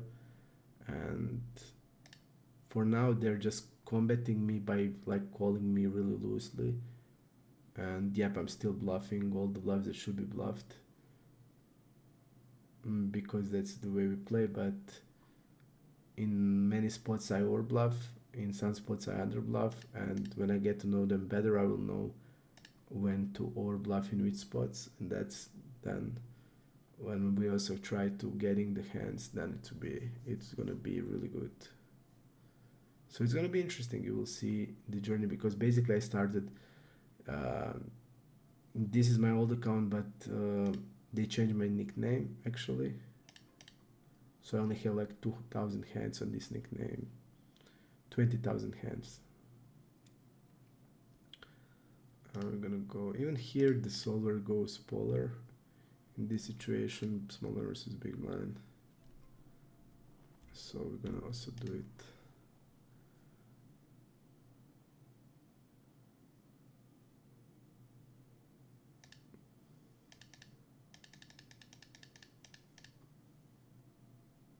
Against this guy, I'm just gonna fold. And versus squeeze.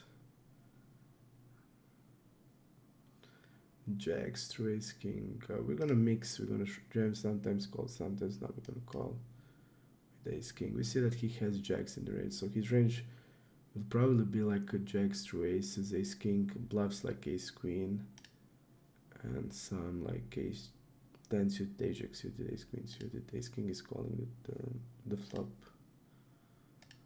Now we'll see how he plays in 4-bet pots. He checks, we're gonna go with check behind with ace king. We're gonna have many of the ace jack hands, king queen hands that we're gonna bluff.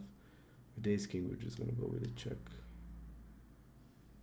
We're against ace queen suited.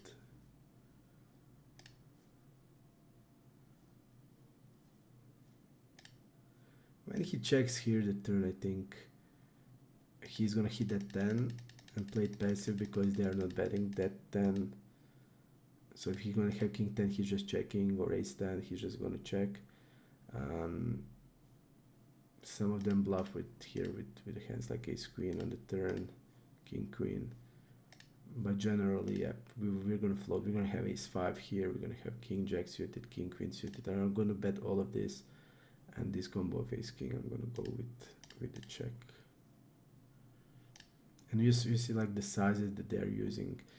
3-bet against the ISO is basically, by the range research, they're half of the normal 3-bet. So somebody is 3-betting 15% against the ISO is going to be like 7.5. Basically, literally 2 times less. And he's using such a big size, you know. They're just like this kind of leaks you're not going to see on stars. And it's gonna be, the thing is that they make your life easier, because with the run that I had now in this like 20k hands, not much hands, but the run that I had now, I would like lose on stars a lot more than I did on Ipoker. So that's always good when you're running bad, to lose maximally the less you can lose. The less amount you can lose is actually winning, because if you need to lose more and you're not losing more, you're losing less, you're making money. So definitely I'm gonna go with an orbit here on the turn.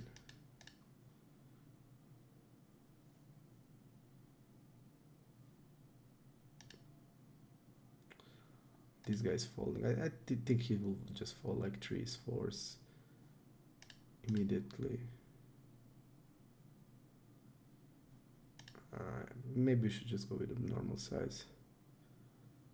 He's just folding really a lot on turns, and against overbet he's folding everything.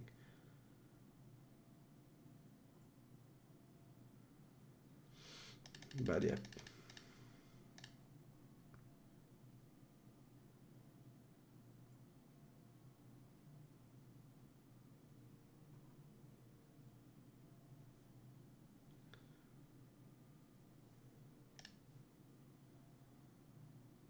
I'm gonna go with the jam here on the flop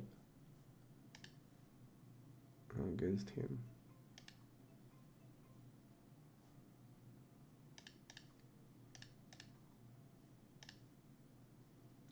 His calling range is like buttons, and button on like Jack 10x likes to jam these queens a lot with a king queen. So we're just gonna play it, because his calling range is basically his button calling range.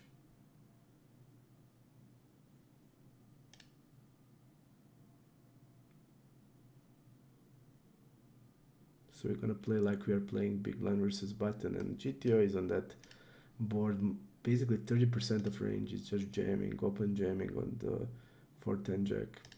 So we're just gonna open jam. Especially queens like it. And we like to do it with king queen, but also with the ace queen, sometimes an ace king.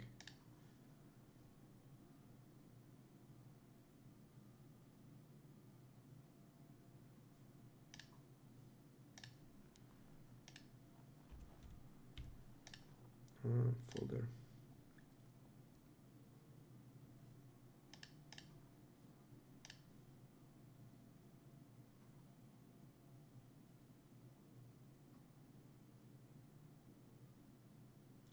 And guys, if stars doesn't do anything about the rakeback, I will mainly play on Ipoker. So it's gonna be fun for you. We're gonna go from 200 to 400, and in future we're gonna, now I'm in position where we can just climb ladder.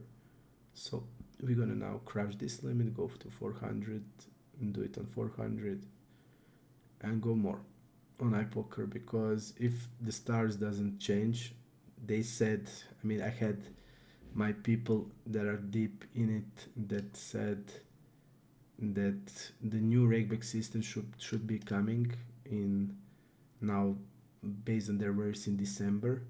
They moved the leaderboard, so definitely something is going on. So if they're not gonna do it, then I will be mostly playing here, because here clear call with the queen jack. Okay, and with a 5-6, I'm gonna go with a check. And this guy has all the value in the overbet range. That's also something to take. And we bet 1/3 on the flop, didn't we? He just called with sevens against us. Okay.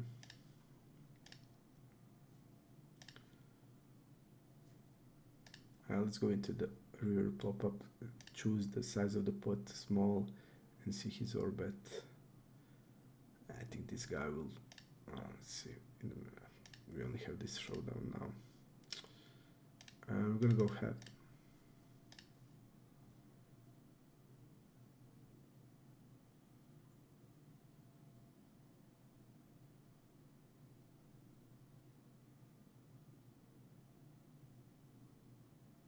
How are you gonna jump?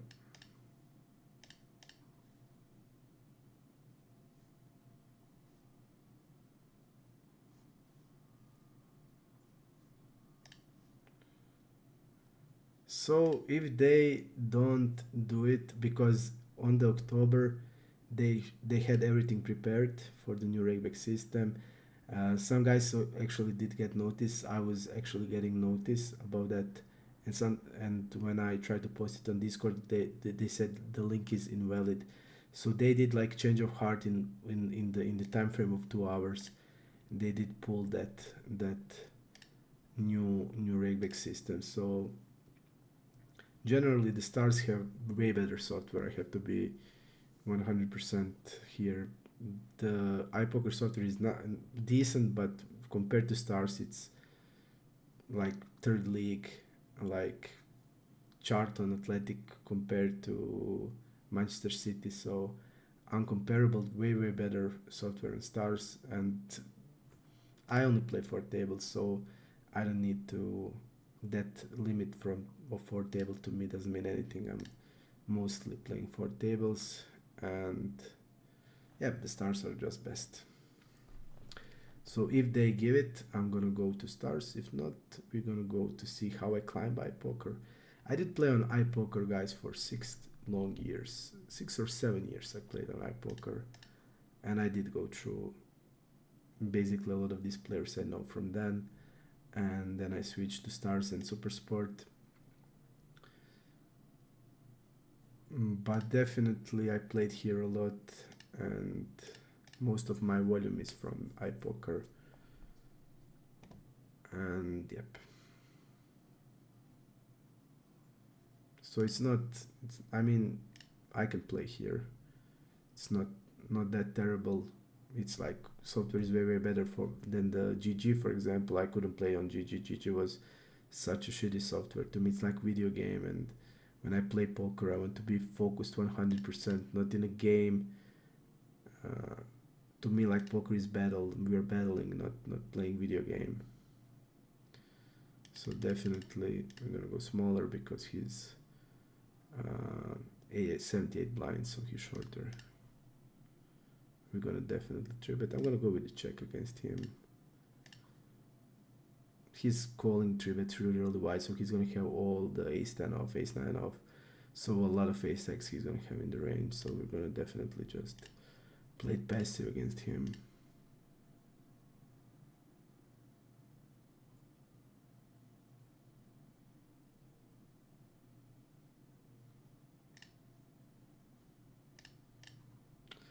because when somebody has that much,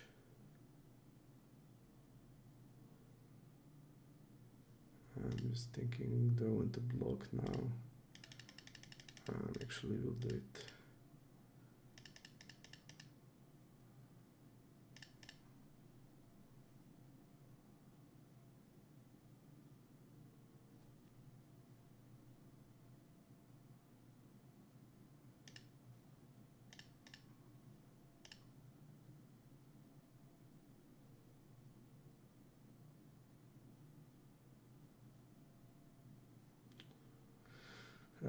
Maybe, I mean,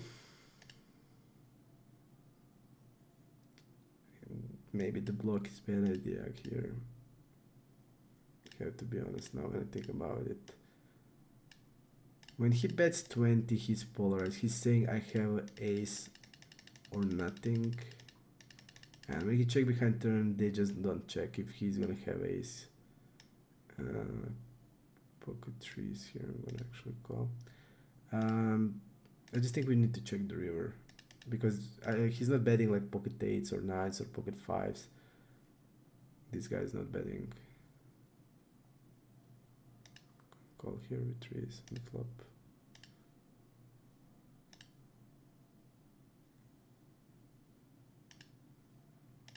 We're gonna go turn bet.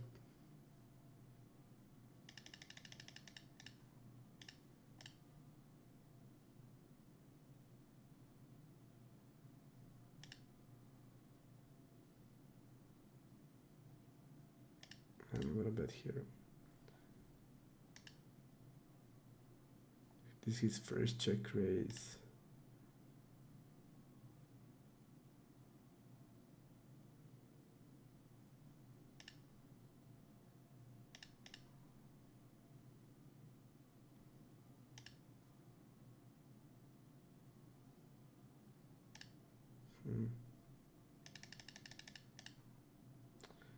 I would check behind a lot of like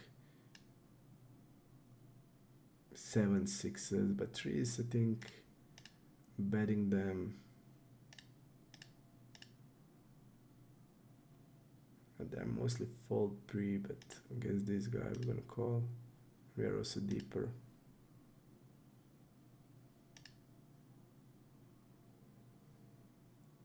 Against this guy we're gonna fold.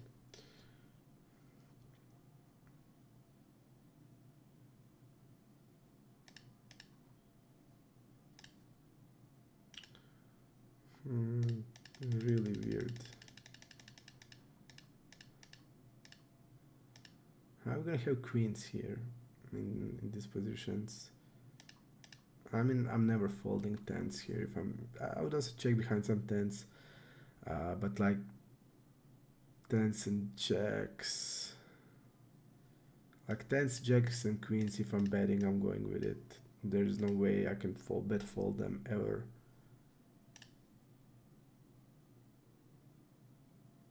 Yep, we're gonna have also like eights, nines, 9x. When you think about the trees is bottom of my range, we can also fold them on the flop probably. But he should be polarized on the big blind, so he's gonna have hands like Queen 7 suited, Jack 8 suited, Jack 7 suited, that type of hand, so trees can be called on the flop. And on the turn, the thing is that if he's gonna have a hand like a Queen 5 suited or Queen 6 suited or King 7 suited, he's gonna have so much equity against our hand. So definitely, yeah.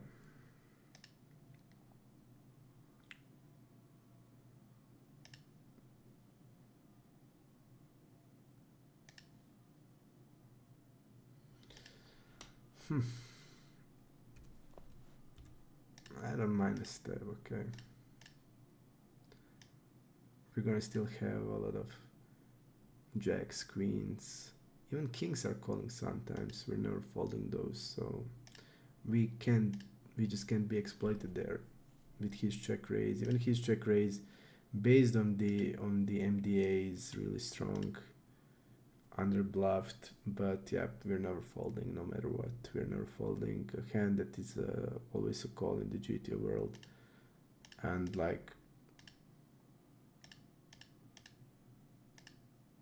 I mean, what he's repping there? I mean, is he doing it with aces, trying to stack these hands? Then his double barrel range will suffer. I mean, looks weird. He needs to continue really a lot here. He's gonna have this polarized range, gonna have a lot of 9x hands, he's gonna have a lot of Jack 10, Queen 10 hands. And even hands like King 10 wants to bet without equity. Queen Jack wants to bet for sure, like even King Jack wants to bet some. Without backdoor draw is a bluff. Against this guy I'm just gonna fold eights. This his step, this his aggression.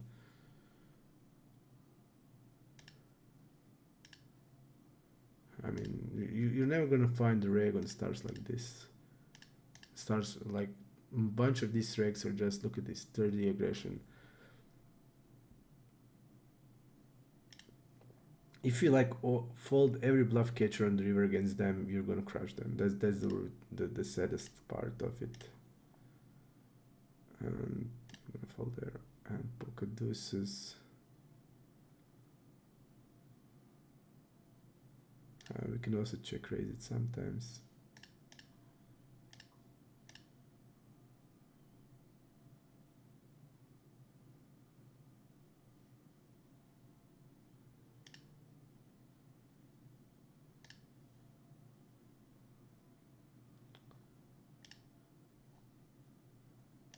Call ace queen.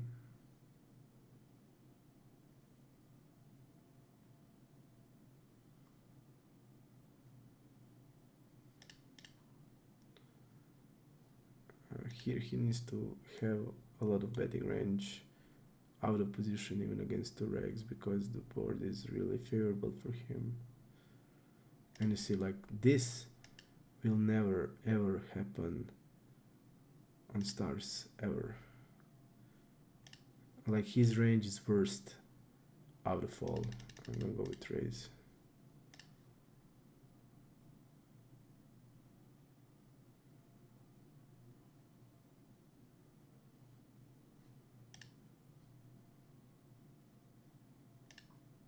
Go with the check behind and calling the river.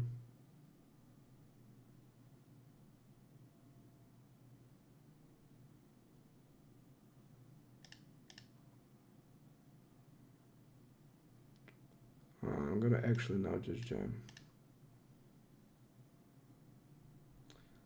I think he has a weak ace that play like this because he did it with like 8-10 on the 10-7-3. So we're gonna play it like this. When he checks the river, usually it's a give up. And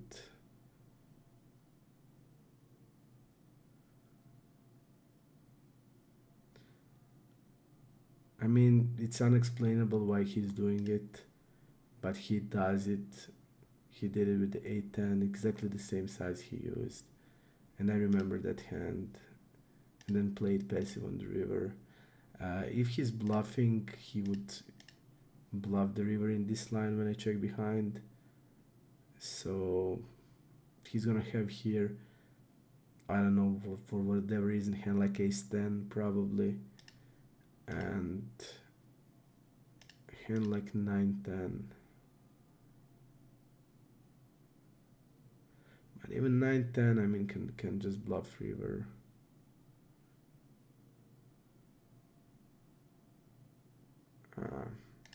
I just want to play a little. I basically don't trap anything now. And I wanted to play that I don't trap any single, like basically nothing. I wanted to play it like this, but I know I'm good on the river when he plays it. So when he play like this, I'm just know I'm good on the river. On the turn. Yeah, I mean, If the turn is a brick, I'm betting ace queen, but on the 9 we have a gut shot, so we have more equity. And we look like we don't have anything. That's the reason why I check behind with the ace queen. And whenever I'm in that case now on the river, when I don't look anything, I'm just gonna go with the jam in this situation, because I know like 95% of the time when they check their river, we're gonna be good. When the hands goes like this, and if I'm raising without anything and give upping on turn, I would just jam like complete ludicrous hands. So I'm just gonna do it with the ace queen also.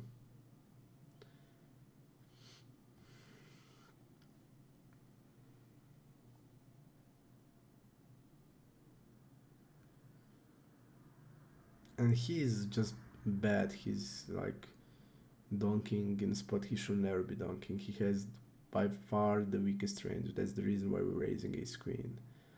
And then yeah, the check behind to me, I did it in purpose just because I felt on the river we could bluff catch, or against the block if he's trying to do it like a shove. If the turn is any other card, I would mainly bet ace queen, but when I have like also gut shot, just want to do it. And he's folding a lot on turn, I remember, and you see like he's folding 99% out of position. He also folds flop a lot. So I meant let's put that ace queen into check turn, and let's look that we don't have anything. And then just when that's the case, when I don't look that I don't have anything, if I'm betting, I'm gonna jam. And I did jam with this. Let's go with 8. This guy is also weird. I'm not sure if he's a reg or fish. Probably fish, opening 29 on UTG.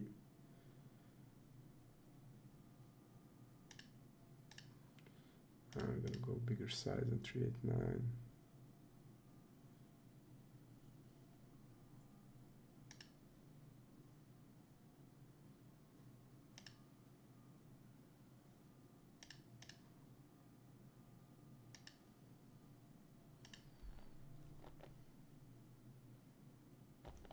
I'm gonna go for it.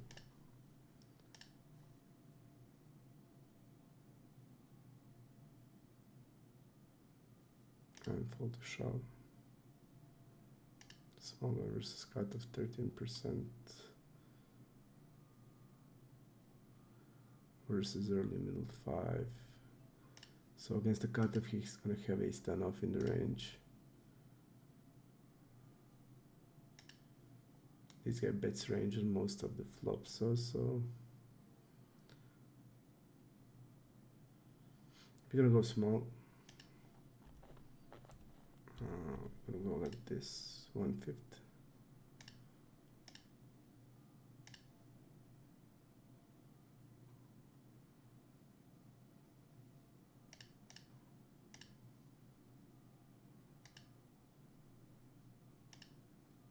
We're gonna check behind. The river is gross because we are beaten now.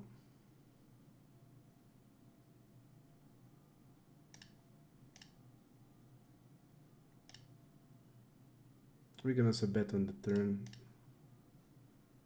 We're gonna mix it. We also gonna have queen x, a lot of hands like queen 10, queen jack, king queen, stabbing the flop. So we're gonna have it. This time I play it like this.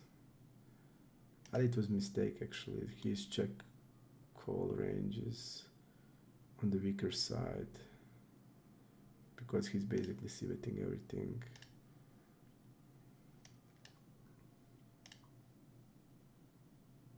So yep, made mistake. Should have bet a turn there and used like half. Let's give it a check.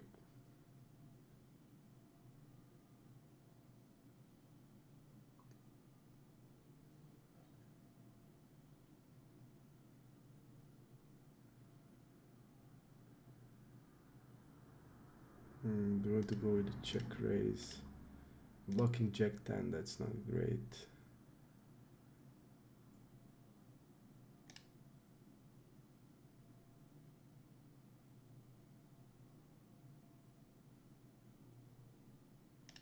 We're gonna go big now. I think that's the only way we can get value here when we didn't stab the turn, because I expect this guy could do a lot of delay c-betting.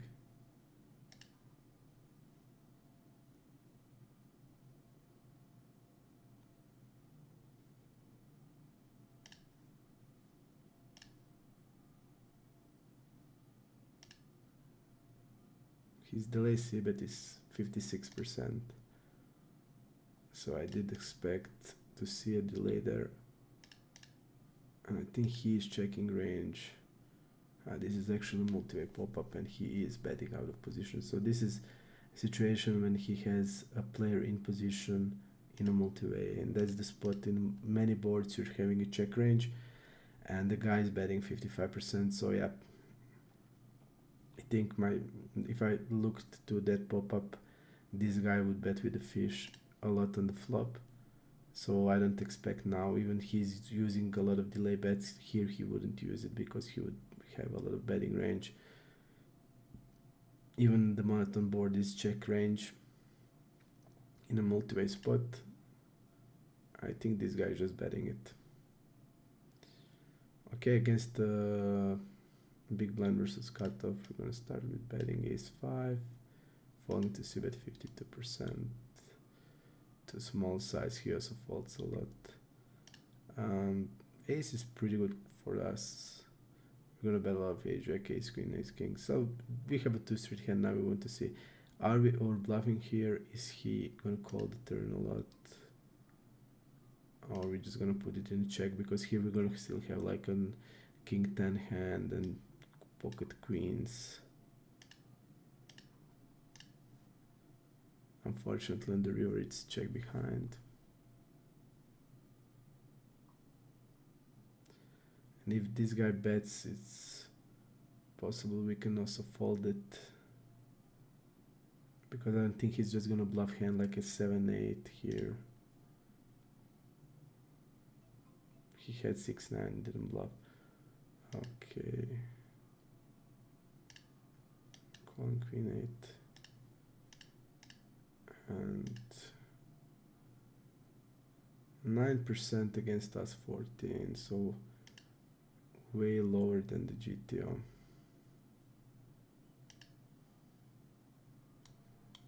We're gonna go small. We're gonna go small.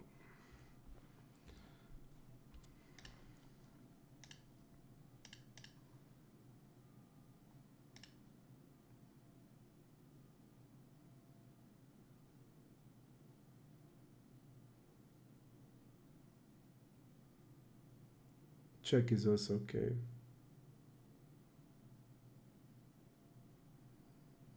Check is also good, but the guy seems that he did, if you remember, he check called with the set, he check called with aces against us. Jacks, queens, kings, he's check raising for sure. We're gonna check behind here.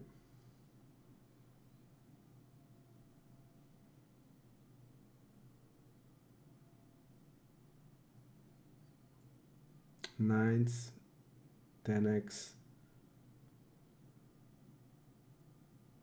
He has like queen, jack, jack 9 mainly betting. Okay, we're jamming now.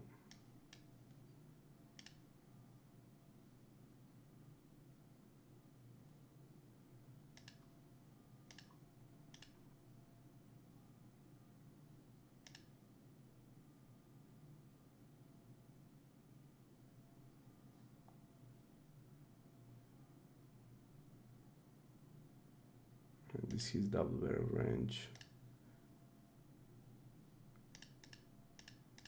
He bet folds, okay.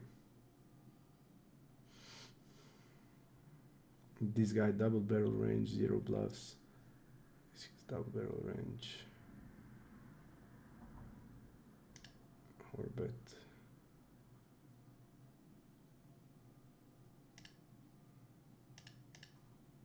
Usually a7 is a call.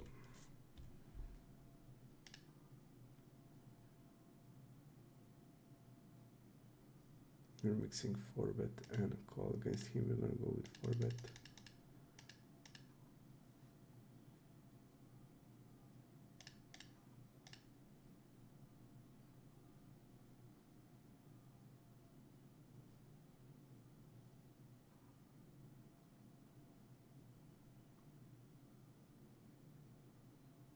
Against you, this is actually middle position. Against the middle position, I'll go actually 3-bet a hand that I shouldn't be 3-betting.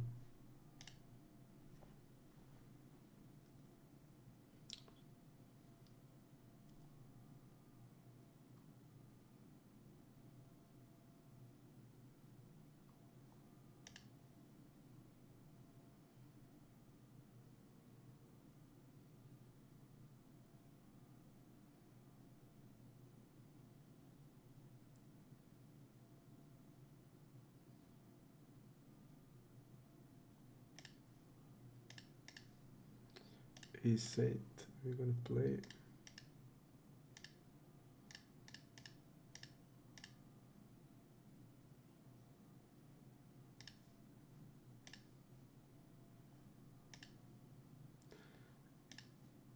And I'm still, guys, not sure if this guy is a reg or not. That's the crazy part.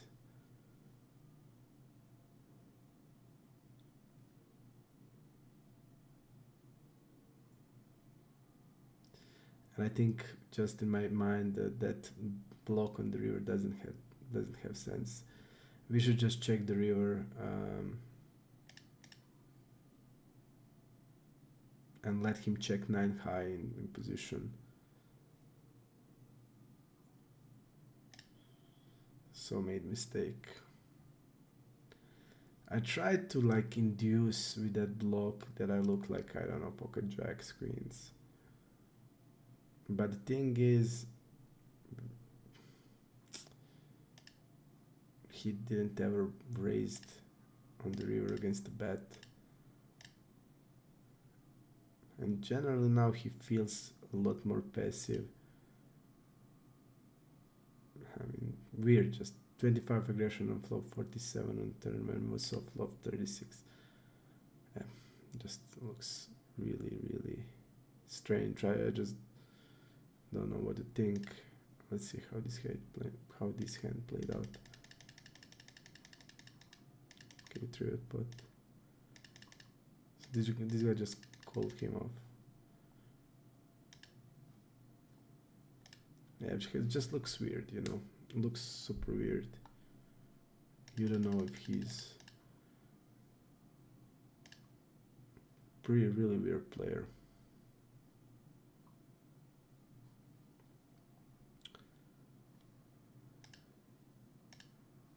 I'm gonna go small. I'm even with queens here.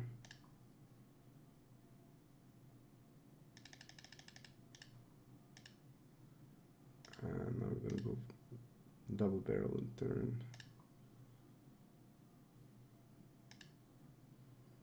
And this guy seems sticky on turns. Is he gonna fall like 7s, 8s, 6s?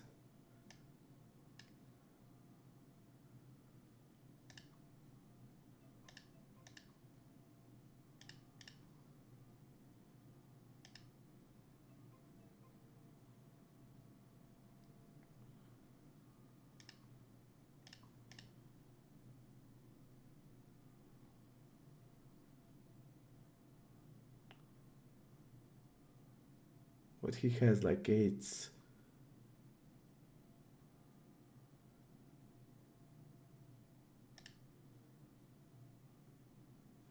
He had a jack and think that much, okay.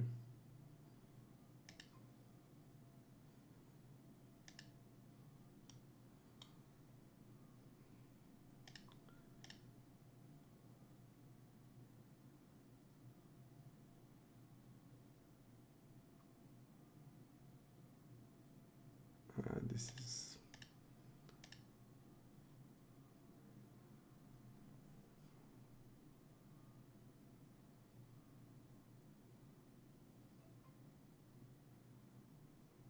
He's can't see a lot of bluffs in his 4-bet range. His bluffs also have a lot of 10x. Turn double barrel is also, he rarely double barrels. I think we need to think here, is he gonna jam like ace jack here or king queen, king jack? And I don't think, I mean, we look capped, but on this board, just based on my range, I'm gonna have so many 6s, 7s, 8s, and 9s that I'm gonna protect with 10s, and I'm not gonna check raise 10s on the flop. So we're gonna have a lot of 10x. Jacks we're mainly jamming, so our range looks like a lot like aces, kings that are always calling. So I would slow play a lot of aces, kings, 10x to protect my these 6s through 9s and 10x hands. Some 10x I would still check raise, but mostly 10x that are I would check raise like a 9-10 and wouldn't check raise like a queen 10 because a lot of his like ace queen, king queen, I don't want to. I want to unblock those hands. So I would check raise a lot, 9-10 suited, sometimes jack 10 suited, and because we're gonna still bluff some flush draw hands, we're gonna bluff some backdoor hands, but we're gonna do a lot of protecting because our range is a lot of these mid pocket pairs that are in trouble because a lot of his 4-bet bluffs range is gonna contain a 10, like ace 10 off. We saw that he has also ace 10 suited, so yeah, ace 10 off is the problem. And I just don't see the guy will just jam with a king jack there, or king queen, or ace jack, or ace queen. If he's gonna have here like out of position like 60-70, and I also see that he used a lot of small size.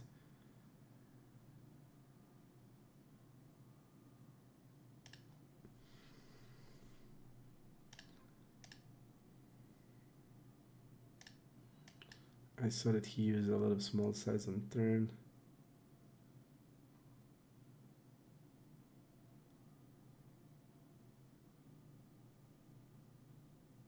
So there's a high chance that hand like king queen and king jack and ace jack can go into that small size on the turn.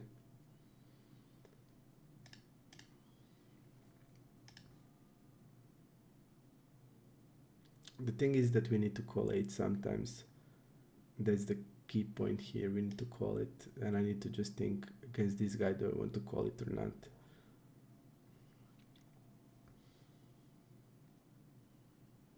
So that's the key question.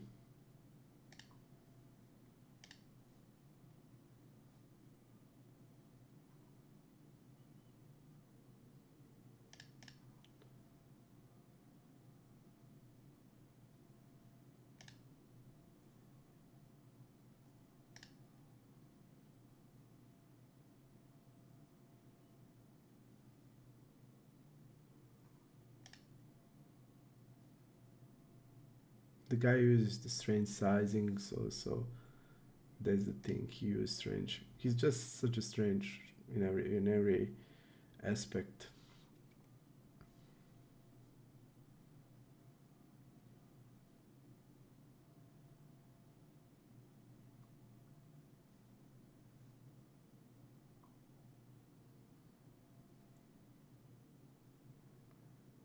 I'm gonna go with 3-bet.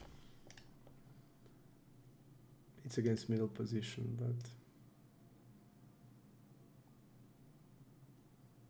call with 8s.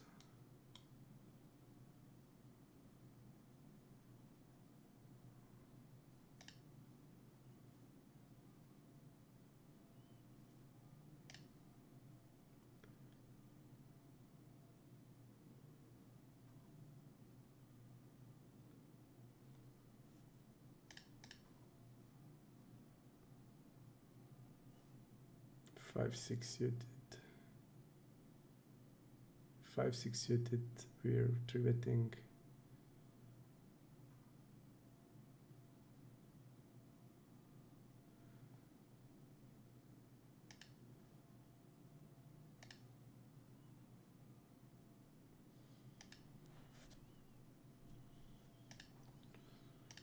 I'm gonna 4-bet 8-9 suited, a low 4-bet freak, but sometimes we're gonna do it. I'm gonna go 9.2. Let's see what he's doing in 4-bet pots.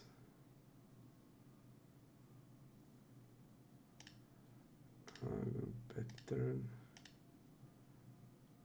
and fold.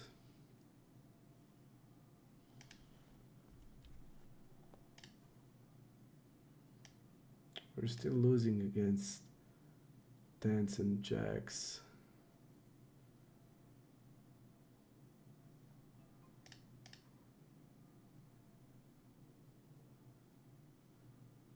Do we want to put it in a check call? A line here. I don't think he has many. Even tens could raise a flop. They want to play it like this.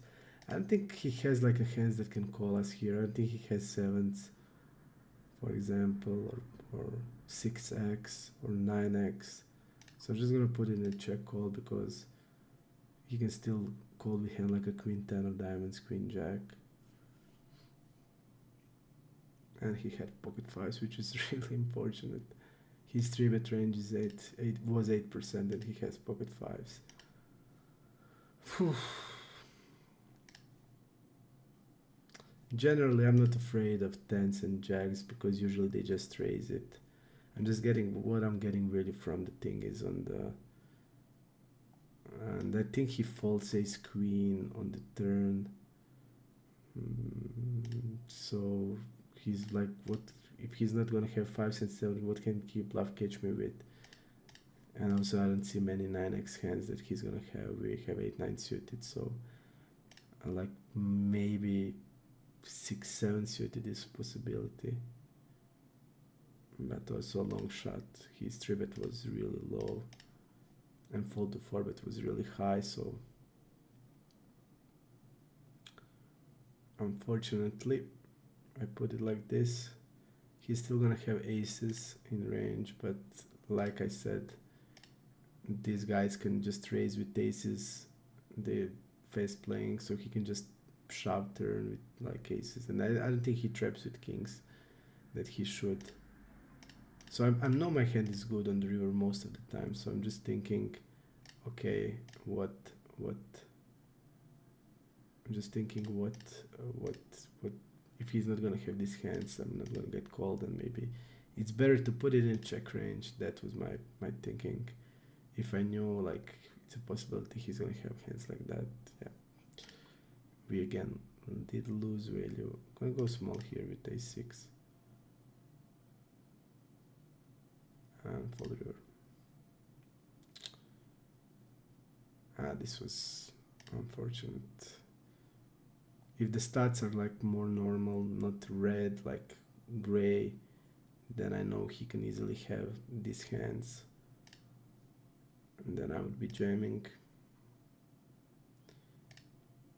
And also there, how they play in this, you see he raised turn, and generally in 3-bet pots he raised, he's not slow playing. So with the aces there's a even with the aces I don't think he would be trapping on the flop.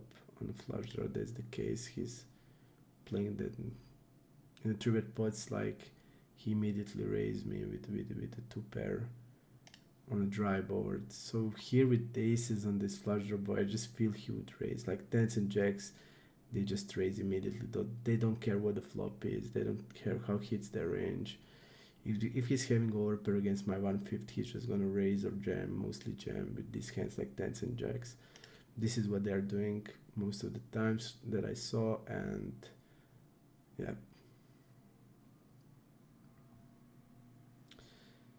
there's a spot when Solar is raising, and there's a spot that Solar is slow playing. Solar is not raising in a spot where your range has heavily disadvantage. Then it's raising the best over pair that you trapped or called. That's like a lot. It's gonna be hands like queens.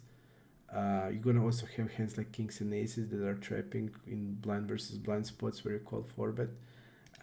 You're gonna raise them in a situation where it's good for your really good for your range, and you're gonna check raise them then. But in the spots where it's bad for your range, you're gonna also slow play them. So, but people don't use that logic. They just see an overpair. Okay, I don't care. The board is like deuce 4-4. I don't care. I'm going to just go with the raise.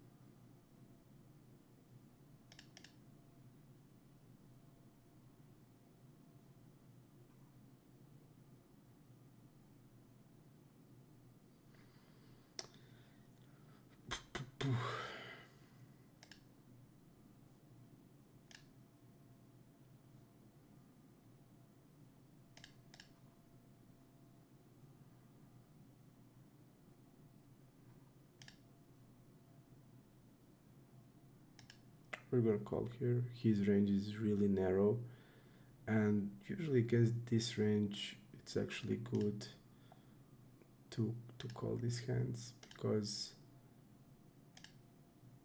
when you hit it, you're gonna get it most of the time. So against a narrow range of like 6%, it's great to hit it. And we're gonna immediately forward, not gonna check raise with fives. Against his range.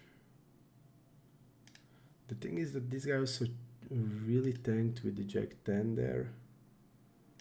On the jack deuce, he's not gonna have many better hands than jack. That he was tanking with a pocket pair.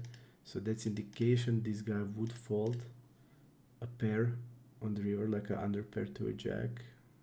So I will immediately keep that in and write a read about that.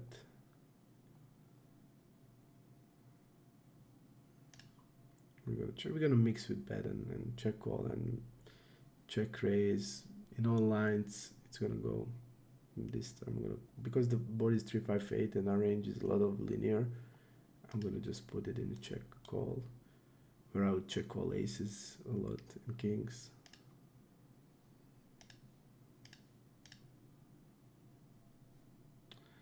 Because now our range is linear, we are squeezing linear range. A linear range of a lot of ace jack off, king queen off hands, ace king off, ace queen off, king queen off. A lot of this off broadways doesn't hit that 3-5-8 really great. We still have a lot of over cards, so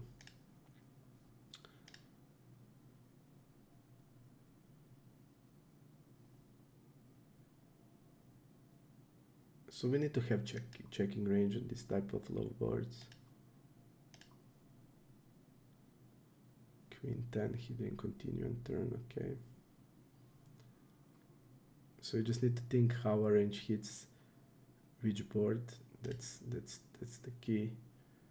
If we're gonna have a lot of these cards, hide cards, the low board's gonna suffer. We have the overpairs, of course, but when you think about like how many combinations of tens through aces we have and how many combos of broadways we're gonna have, you're gonna see that we just can bet range on all of these boards. Because if you're gonna bet range, they can just easily start raising you and don't even have a call range, just raise you up, because you're gonna have too much of air that can handle a raise. If they're not raising, if they're not raising you, then we're gonna call here with tens. If they're not raising you, then yeah, you can just bet range, because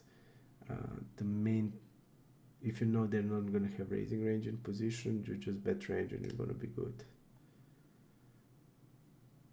But if they have a raising range, you just can't bet. This guy is just super bad. Against him, now I just saw a couple of times he steps with the 4x, 5x. Against him, we're just gonna start trapping in position. Like top sets, middle sets, straights, on boards that are not favorable for us. We're just gonna start with trapping. Because just insane amount of value you get when he goes with the 4x stab or 3x. So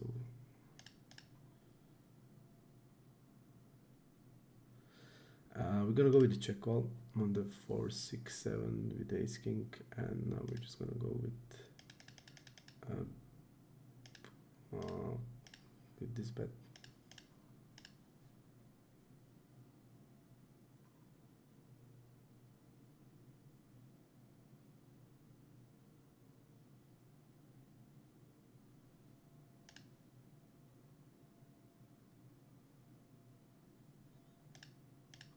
We're gonna bet big.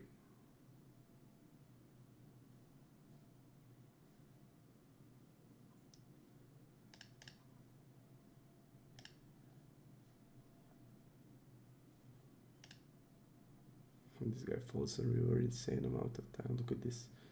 This is folder. He literally folds to anything more than a half pot, to any line. After betting turn, after calling turn, after check turn, you can attack against. When you want a river against him, you just want to bet wherever you have.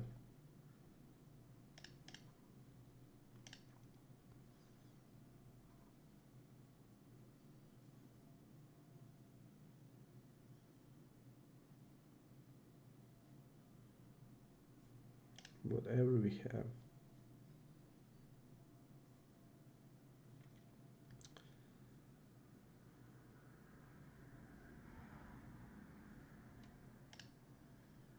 We're gonna bet king queen deuce.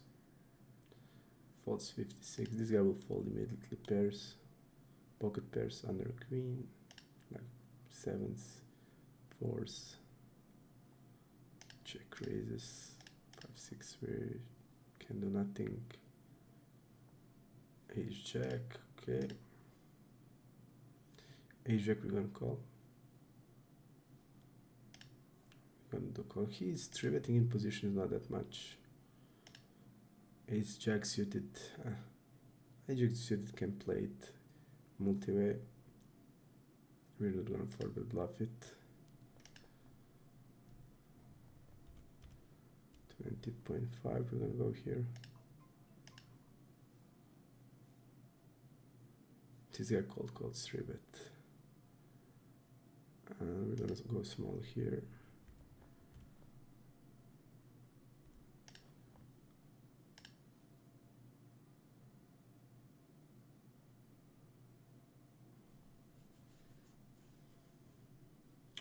We're gonna check the turn.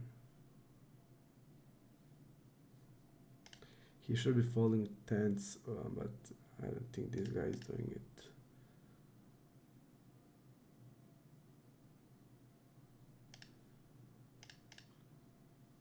I'm not gonna block against him, I'm just gonna go with this.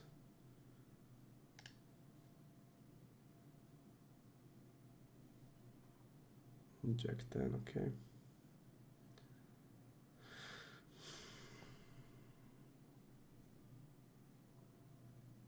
This looks strong.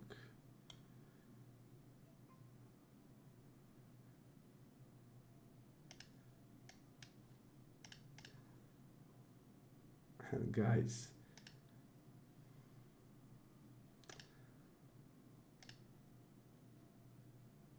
just looks such a strong line.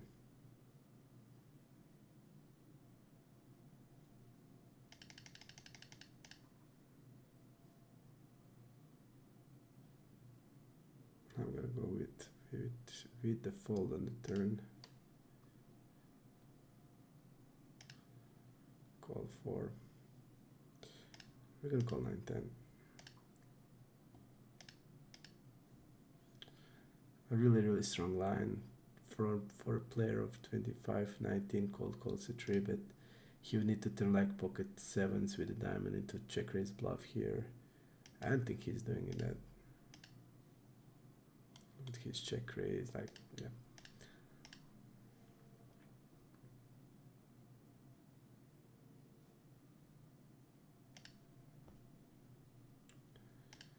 I just don't think he's doing it.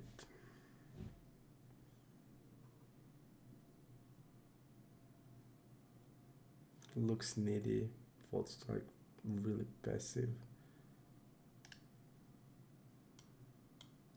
His aggression frequency is like decent, but his range is narrow. That's the thing. Whenever he has the narrow range, he can have high aggression frequency, but that doesn't mean he's bluffing, and especially like this under bluff spot. And there's no river bet with the bluff in his line, like 0 bluffs on river. Yeah, against him I'm just gonna go fold. So we need to remember against him to do a lot of checking behind, with even with the nuts. Whenever somebody is stabbing, like this is his stab turn, he used a lot of 2x pot plus turns, so we need to put some value there, because if somebody is stabbing that like 4x pot, it's just insane amount of value you can get with slow playing in position. We're gonna call ace queen this combo, mixing 3-bet and mostly 3-betting, but when we have this guy on the big blind we can call.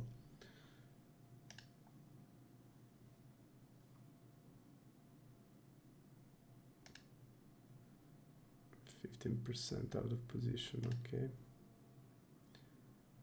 I'm gonna go with check behind.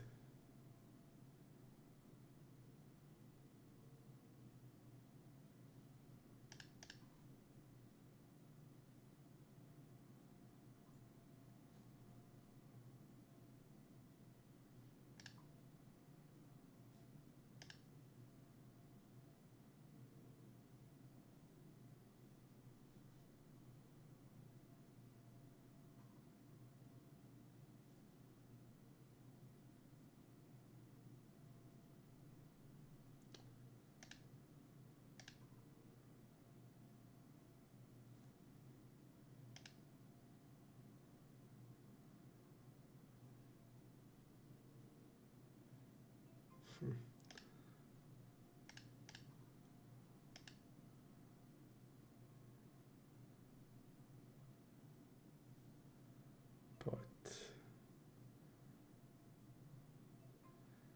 with value he actually used.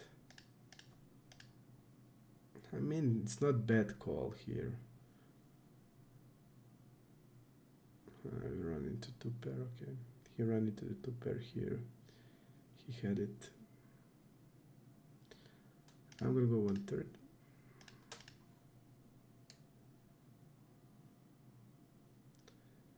And we're gonna go with orbit here.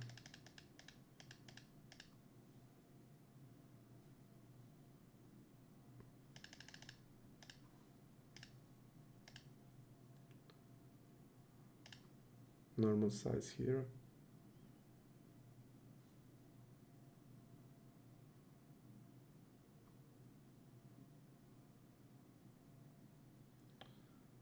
River, we have to check behind.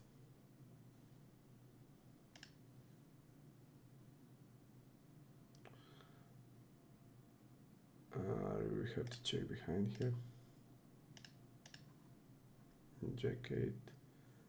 And here I'm not gonna overbet, I'm just gonna put it in the normal size.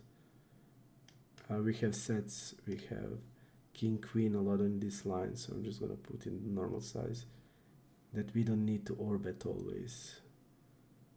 We'll just put it in normal. We have a lot of sets, we have king, queen of all combos, so he doesn't have any of those, so just gonna protect my normal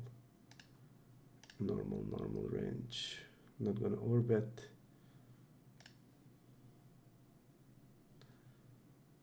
Okay.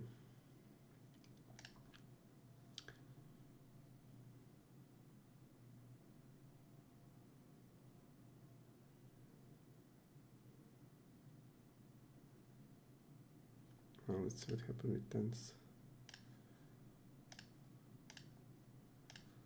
What happened with tens? What happened with tens? Check called. He bet turn. He bluffed with tens but used his size. Doesn't have any sense. Doesn't have any sense. I'm gonna go small.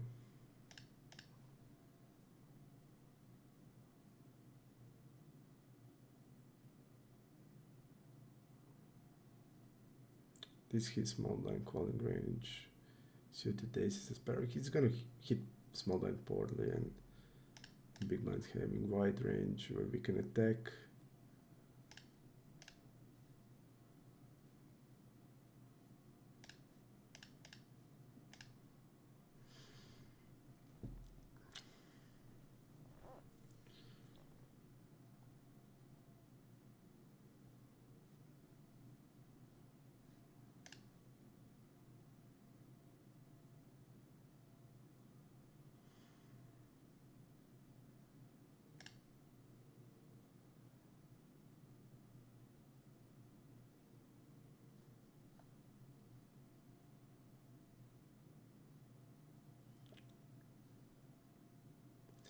Today is by far the best day I run on Ipoker since I started playing. Today we run really good.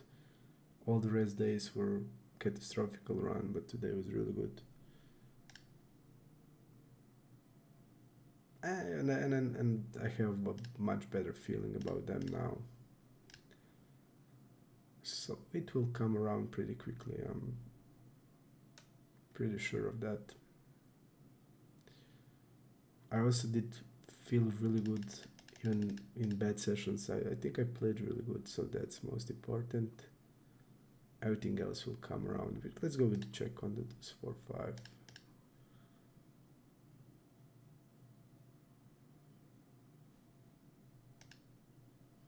The guy is stabbing. Okay, we're gonna go like this.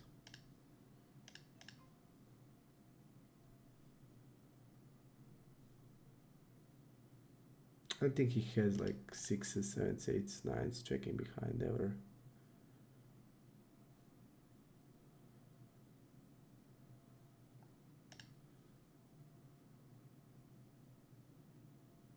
And against him, I think I just want to go to block.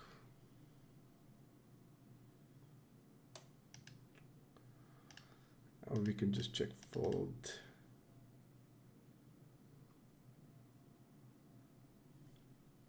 I think his mostly call range on the turn will include spades or ace, hand like ace queen.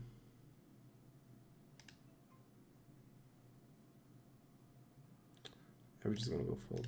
Checks.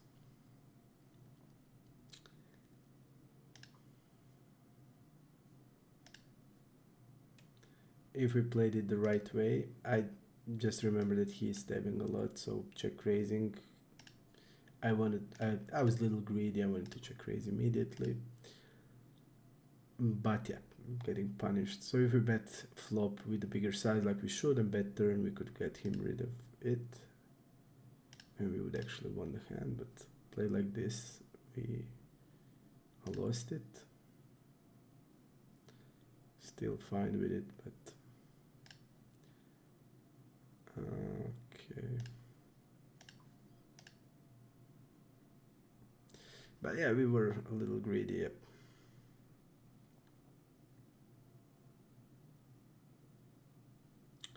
He's not double barreling much. He is betting flop a lot, but give upping a lot on the turn. With the backdoor, we're gonna go with an orbit. Okay, with orbit. Check behind king queen. You see, like, he's really weird. Why would you check behind king queen there? You bet a flop, you get the brick. You want to bet a lot of your bluffs into capped range. We can also use the normal size, but with ace 9 I just decided to go with an orbit.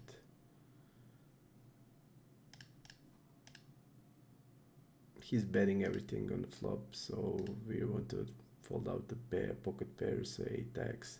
He's also opening a lot. He's gonna have hand like king 7 suited. He's gonna have queen like jack 8, jack 7 in the opening range. So fold out these hands.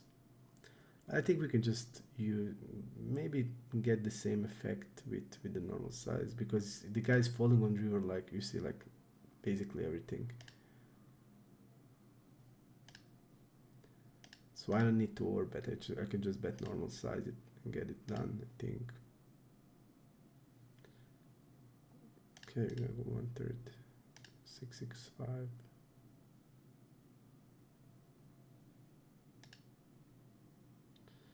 We're just gonna use normal size. We're not gonna overbet.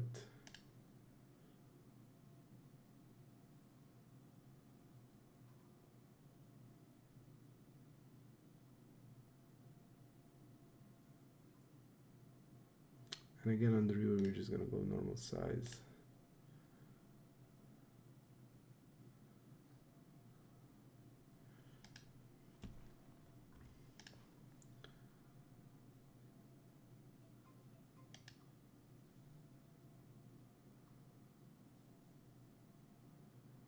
He called with 8s, okay.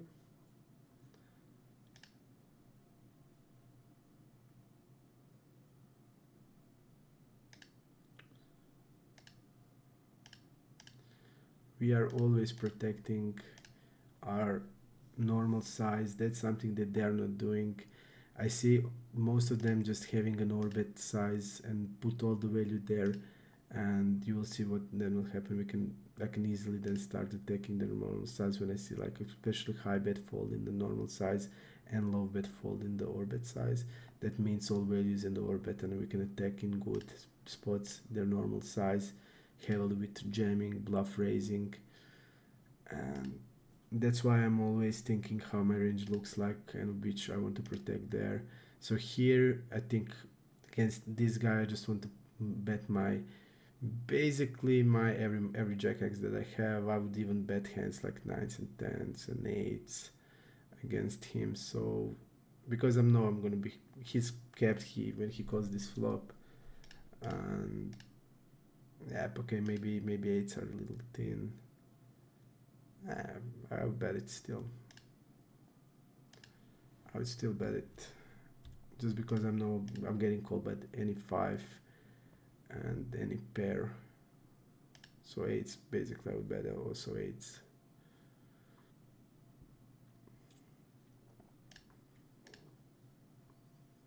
I'll go 1/3, 5, 10, 10.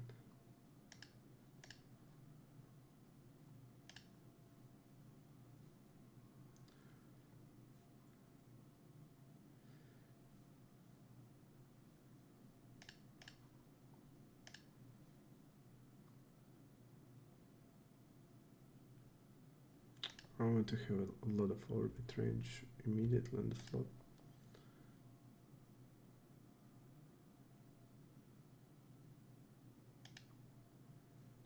I'm gonna go with small on the turn.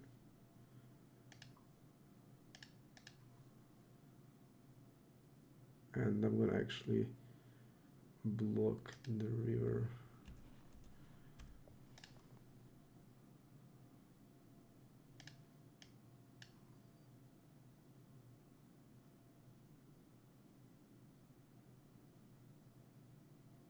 He called with the 7-9 on the flop overbet.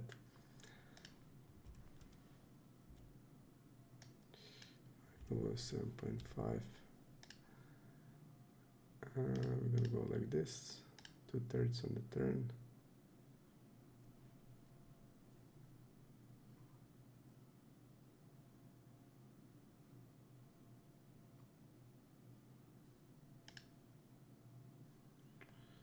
And we're gonna jam the river.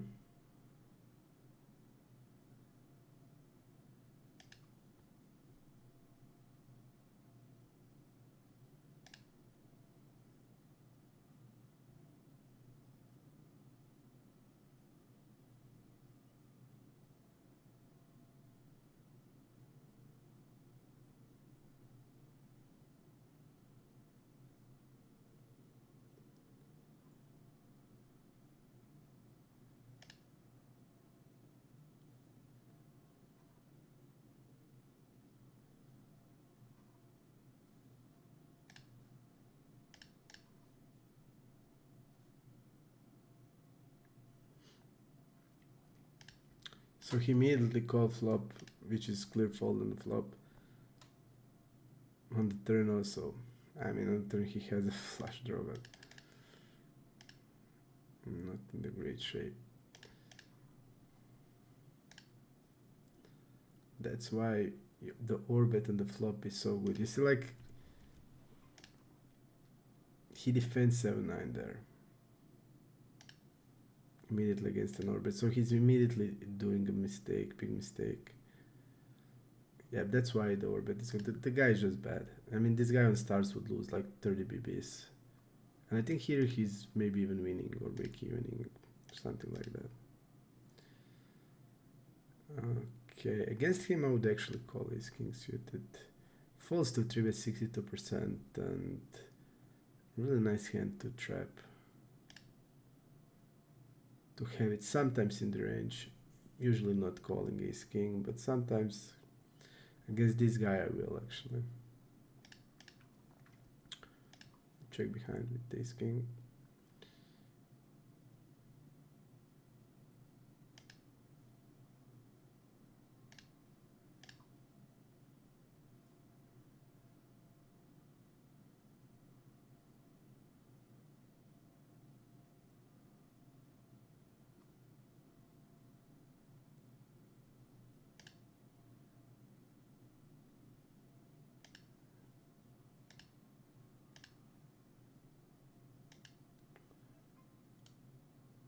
What is this? I don't think he has pocket fours in the opening range in the UTG for, so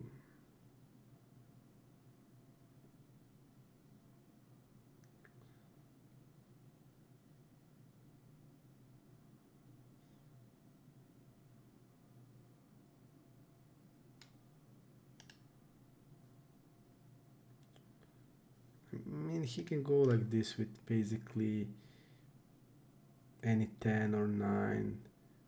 We look like pretty much maximum like a pocket sixes, I would say. So he can go thin. But I'm just thinking like a lot of his queen jack, king queen, king jack is just betting the turn. So is he bluffing now with like ace 5? Like king 8 suited or ace 8 suited is betting. I'll actually fold against him. Even the hand.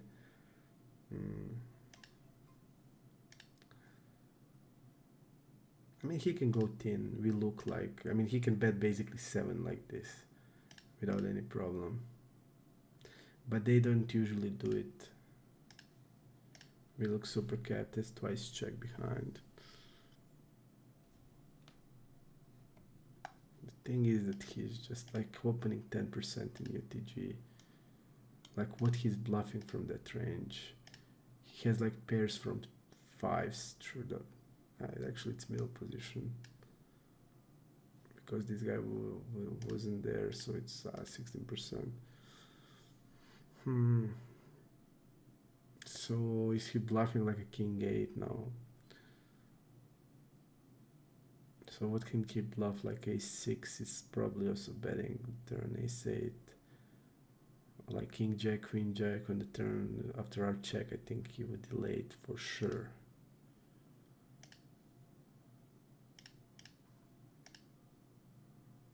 So I just don't see like ace 5 is basically only possible.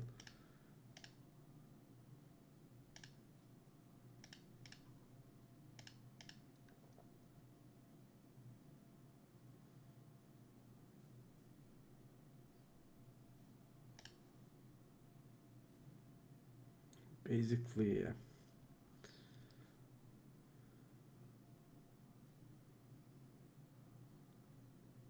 We're gonna go small one. Jack, jack 10.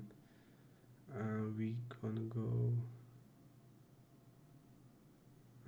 We have a 2 straight. I mean, we can go maybe 1/3, 1/3 river, but against him, I think we just want to check. He did step always. We're gonna call and call river. Bet turn is not bad also.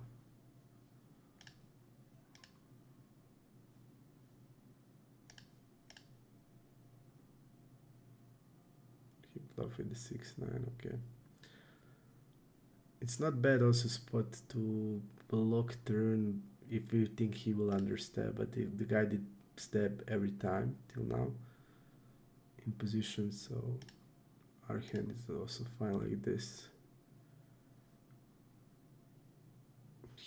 I think they are also raising a lot of jacks on the flop, so he's repping really not much.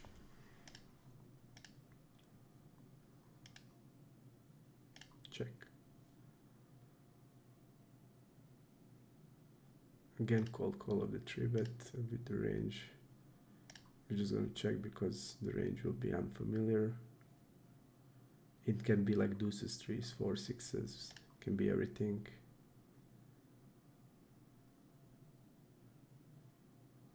And just check.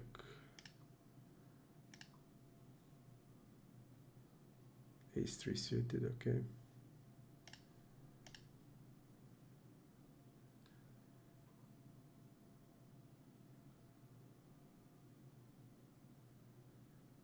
Jack will hit a lot of his bluffs.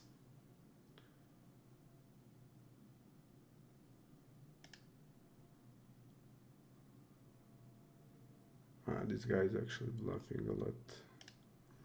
I'm gonna call him off. I mean, 6 is not also a great card to have, but we're gonna call it. Jack is real good for his bluffs, so he's not betting Jack 10, Jack 9, King Jack anymore.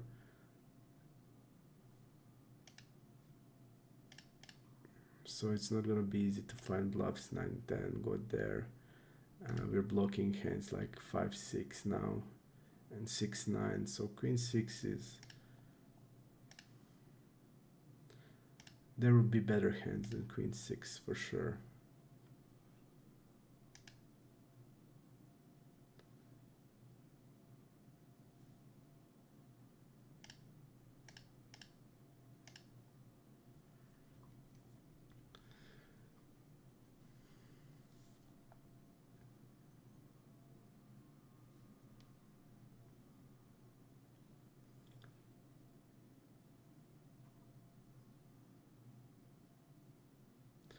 This new color marking is actually really helping me because immediately I know who is under defending 3-bets, who is under 3-betting, who is over folding to 4-bets. So you immediately see it by color in any spot how strong their range is. Is it stronger than average, stronger than GTO? Much easier. So now I'm actually glad we did it. It took the time because on stars you have restriction in colors, so my developers had to go over that, but now it's super working and I'm really glad about that. Because you see, like, as soon as you see red and green, somebody is doing something out of the box, so out of the normal, and there's a placement to exploit. And in all of that stats, you just click and you will see a pop-up and you will see how can you break the range and where is the room for you to exploit them. So now it's, for me, easy part just to play a game. And next year, in the January, I'll make the new update. I also have the new ideas what I want to put, and it will be also good. King Jack we're gonna call. Ace 10 for two-tone. Our range will struggle in this type of board, so we're gonna play it passive. Okay, let's see how he will play it. He checks. We're gonna check behind with the King Jack.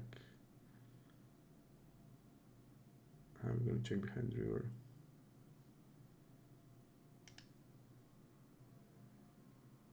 If he goes bet check bet, it's not bad to raise.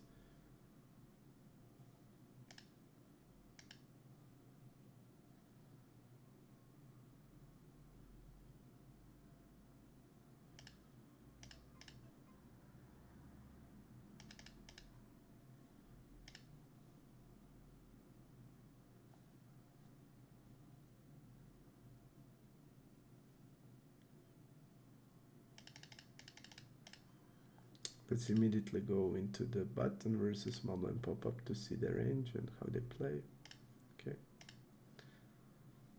Nothing to see.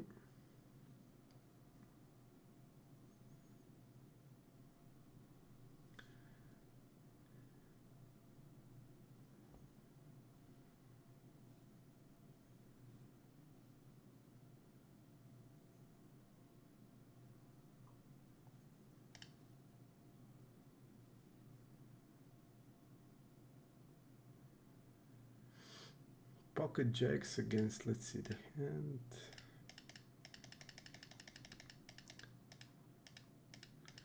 Call 3-bet with 3-7 suited. Okay. I would play this as a bet on the turn and block river mostly. Or you can also like smaller on the turn and on the river like normal size. Because his range is a lot wider, it's gonna have a lot of pairs, a lot of 7x hands. He's not folding that much, so you can get also more value, but if he's taking his floating a lot on the flop without anything, and he's actually not that much floating.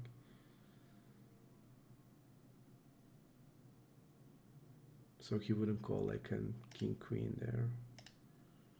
Queen jack, but he will call all the pairs, all the 5x and 7x hands that he's gonna have, and we're gonna go with 3-bet. We see that he's calling 3-7 suited, so our fold equity is gonna be 0. He now goes with the jam.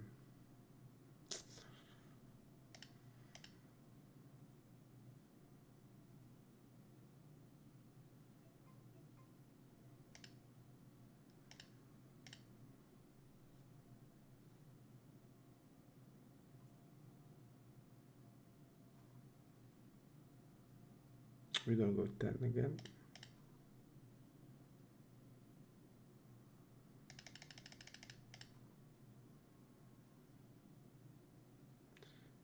He goes from 3 to 2. We're gonna bet. And we're just gonna jam.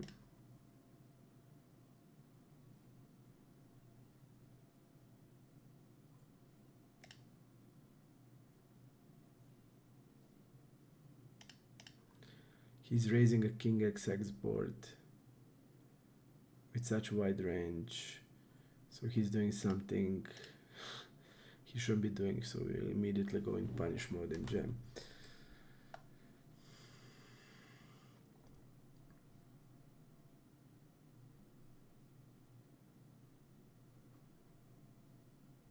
Let's see what happened table number 1, how the else got the stack.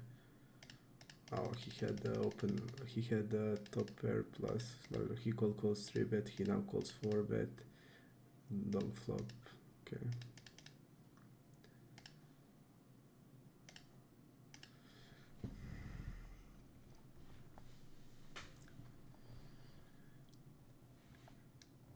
Crazy.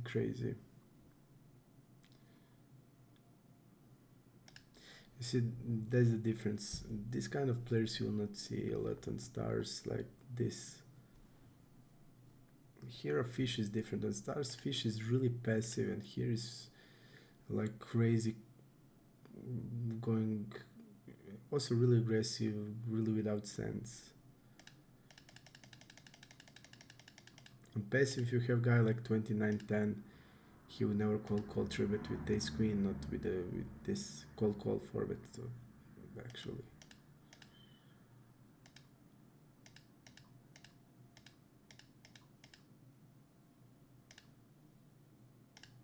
He call a 4-bet, I think. Call or call a 4-bet.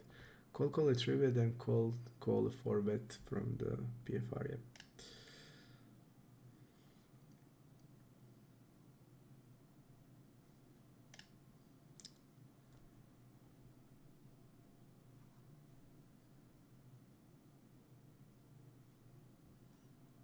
Let's see here.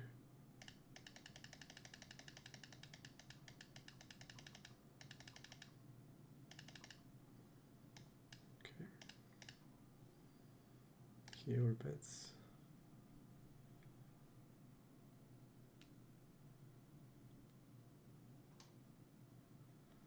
This guy rarely falls to 4-bet in these situations, button versus early. Ace 5, ace queen suited. Pocket fours we see, okay.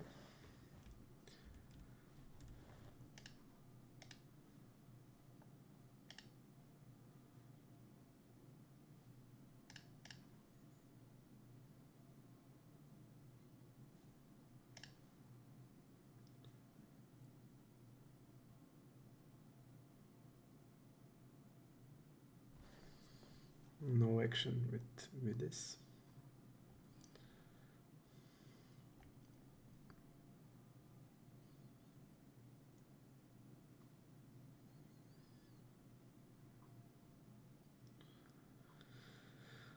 Queen 9 suited.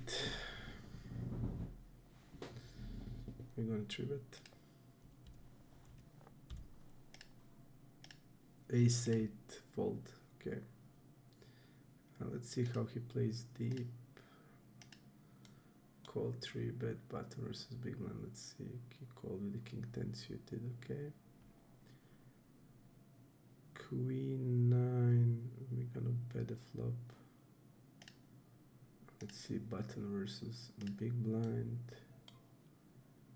We're gonna go with bet flop with this hand.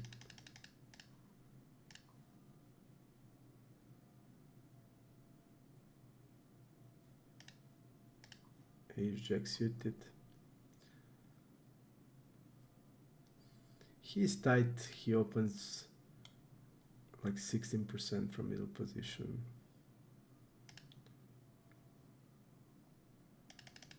We 3-betting here. Let's go button versus small blind, 18%.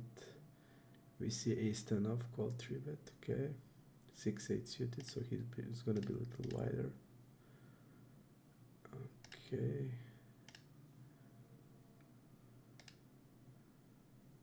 Now we can use our strategy, just having a call range, think it's fine. And we're gonna have all of these hands in our call range. Okay.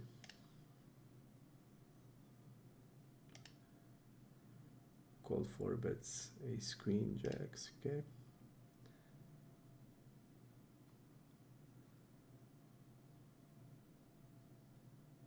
Now we're gonna go with a check raise.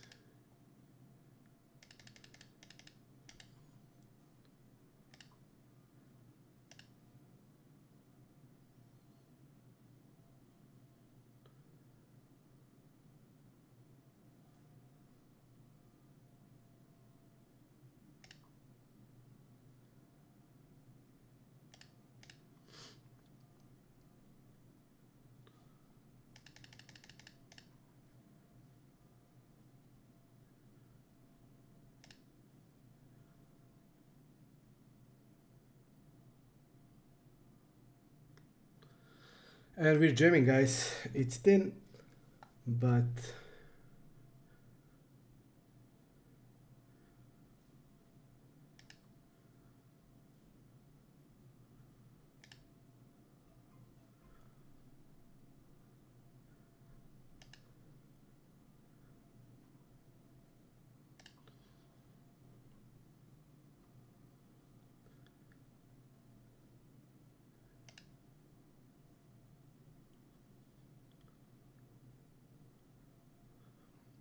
call.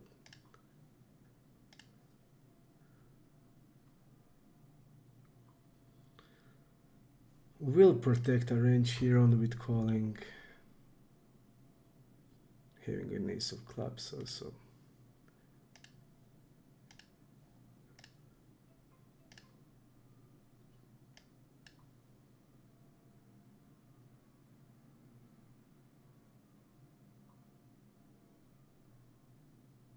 He had ace 10.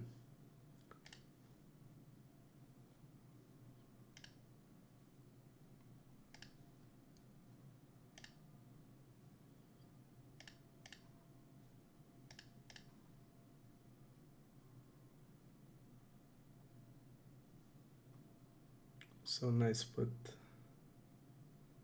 I'm gonna go bigger size. Against the fish, we're just gonna check behind. and go with one street on river.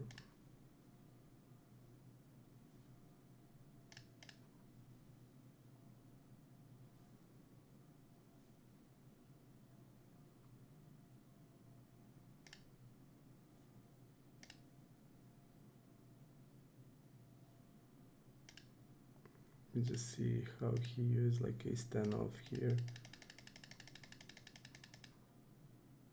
Yeah, we can have like a 5-bet range here, but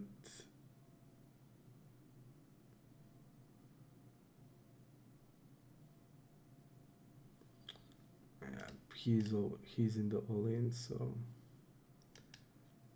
But now when we see it actually has sense, when we see that they're just stepping really over the line.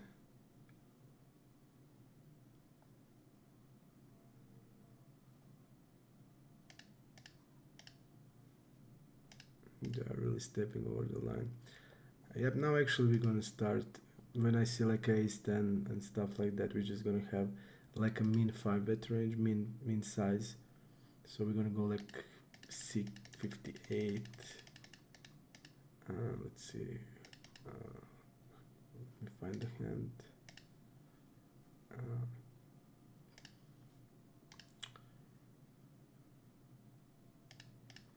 So he gone 34, we're gonna go like 58 to 60.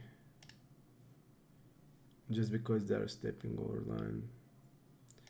And generally, my strategy is when we are deeper, only have call 4-bet range from 150 to 250 and be uncapped on any board. But here now, when I see something like this, we're just gonna change it and have this 5-bet range like GT Wizard is having.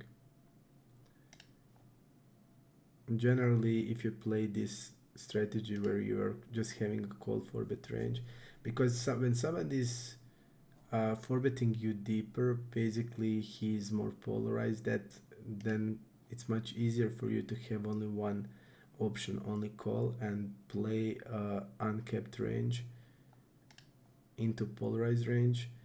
But when somebody is stepping over the line, you mainly punish them with 5-betting still. And you just balance that range with bluffs. So if he's over the line like this guy is, we're just gonna go with the 5-bets. The good for this strategy when you have only call 4-bet range, because you're uncapped on any board, you can have basically anything and you don't split your range. So that's the first thing, and yeah, it's easier to play. But when they're doing something like that, you're still not that punishing in that much. Okay, you're playing uncapped range and all of that, but still they can go to the flop. So I think it's better like this against the guys that are clearly stepping over the line.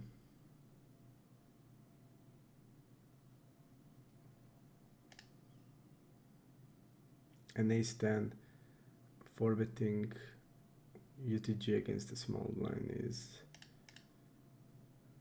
really stepping out of the line.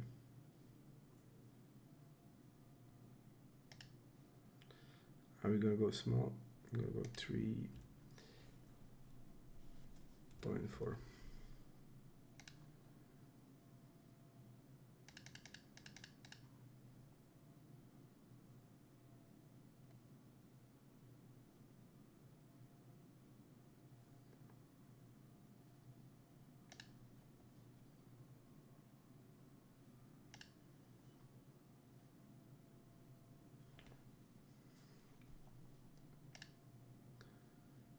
And this guy is also probably fish.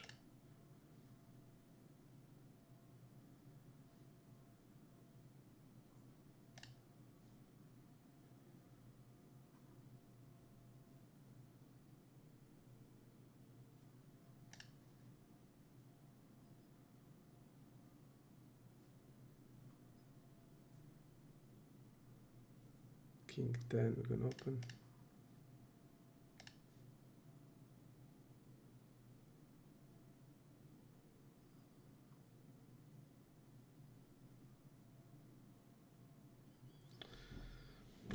King queen.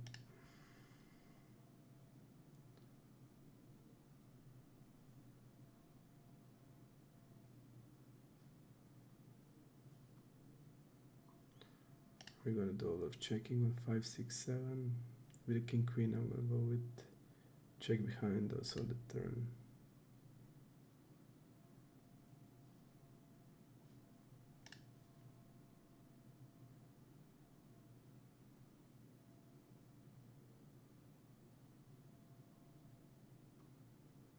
Five, six, 7. We're gonna do a lot of checking.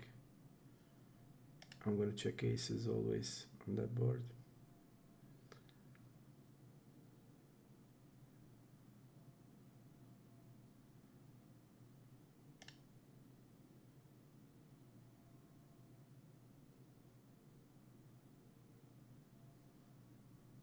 This is check, check, check.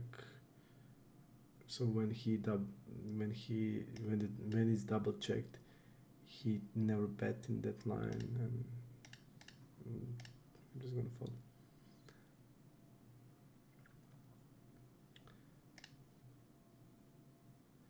And he folded every single time when he checked, so we can just assume his range. It's gonna just do a lot of give upping and not bluffing. Okay, we'll go 1/3 with king queen.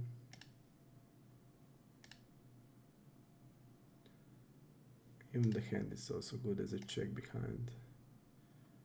But like against wider range, you can just bet range on these boards.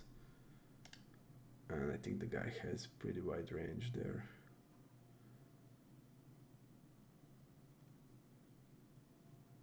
$78.0 for now.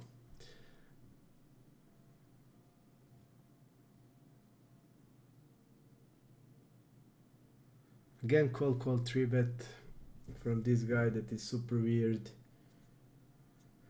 Guy goes with a 4-bet. 29.5 looks strong. It looks like he's intentionally trying to make it look less than a 30. So looks to me more strong. More generally, when they're doing that like that, they want a fish in a lot more. So I'm pretty sure he has it. So always pay attention to that stuff. Also, when people scroll it up, usually people have made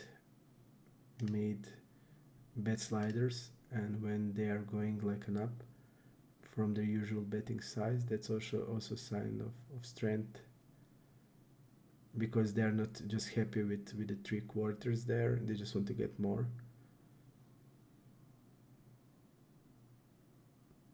So always pay attention to that stuff. This was like also really he was going under 30.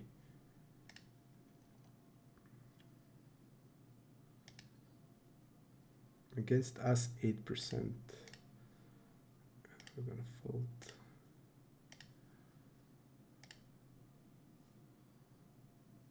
I'm gonna check call with ace 3 against 17% range. He also c-bets only 27.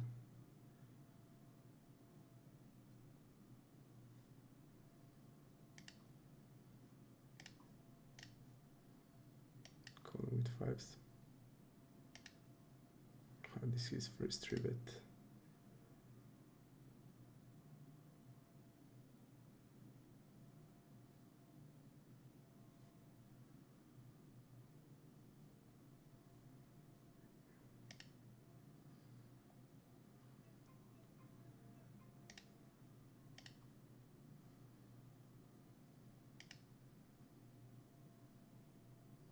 Is he going with an overpair like this? That's the question, or he's more polarized. That is something I want to know. Check behind here. Is he just like an overpair or he's wrapping? If he's wrapping a set and a straight, I think our hand is good, but this guy is like super passive on rivers. After betting turn, he bluffed with the ace-5 here, but he used the normal size, and it was a small pot. We're just gonna try to see how he play bigger pots. We're gonna call here. We have a big fish on the small blind and passive guy on the big blind. Okay, and I'm gonna step there with 6-8. Let's see here. Let me see. Okay, we're gonna see it.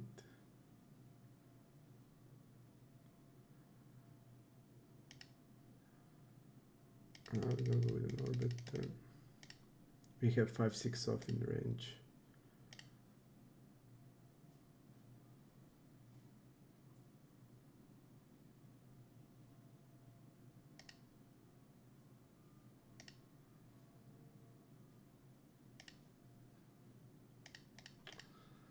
I just want to see this guy, guys. I think in the bigger pots, I didn't see any bluff. Yeah, any bluff. Yep, he's just not bluffing in bigger pots. So he did bluff once in a really small pot and in a completely different line, and this is bet, bet, bet, bet or bet, bet, bet or bet or bet. And the thing is that I'm not sure, is he like a polar? Yep, he's betting over pairs. Okay, so he bet or bet with nines here in this situation, but check behind on the king, where king he should be also betting still. So for sure he will have over pairs there. Then our bluff catch against this type of guy is going to be bad.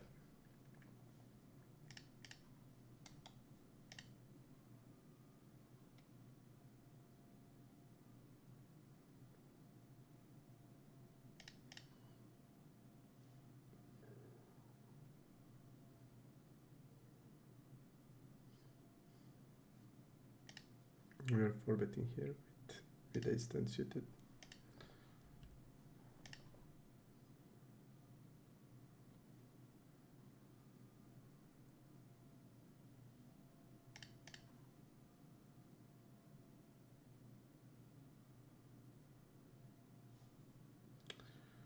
Eight, 9 suited.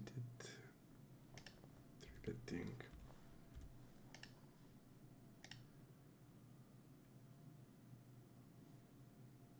Let's see button versus big blind, how guys playing. He called with the jack-7. Okay. I'm gonna go GTV straight with 1/5. So he needs to continue with basically like all the ace queens, ace jacks, all the backdoor hands like queen 10. And we're gonna go, we can check or bet. I'm gonna actually go with the check with 8-9. I'm gonna bet 9s, 10s, and jacks, like 9s, 10s frequently, queens do a lot of checking. We're gonna do a lot of checking with queens. We're gonna do a lot of checking. Now he looks like a showdownable hand. We're gonna go with block the river. I think block is fine.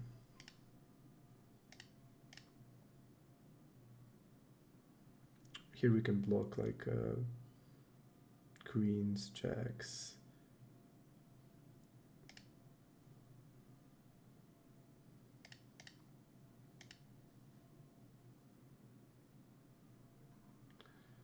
He looks like a pair.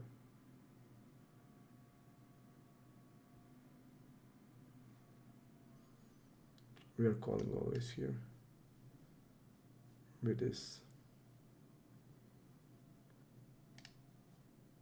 There's no chance when we block with the 2 pair to fold to jam. He can also turn like a pocket pair with a heart into bluff.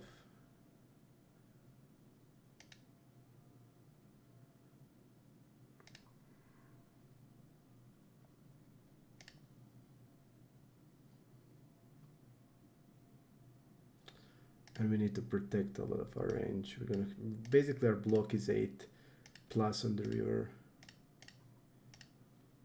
He can turn like an ace queen with a heart into bluff. He can also jam like a king queen with a heart that's 4 value when we block here. So there is no way we can never do anything except a call.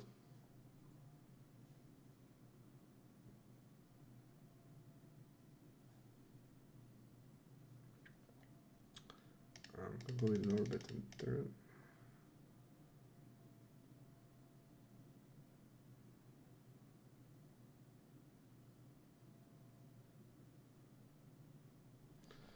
And we're gonna go with 3-bet here.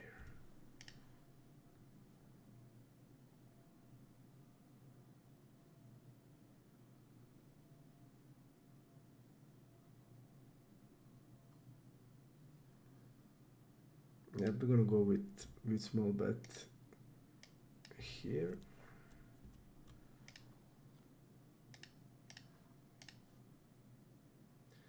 He doesn't have deuces and threes, so we have enormous range advantage. So we will go 1/5 and bet range.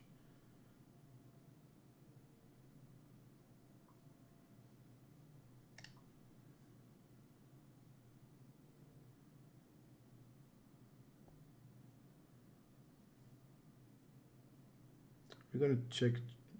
I will still check turn and bluff river.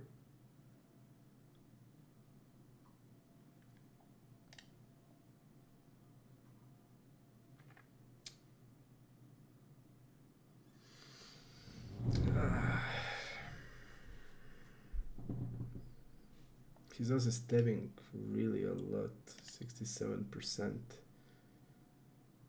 I mean, check behind with ace jack is fine.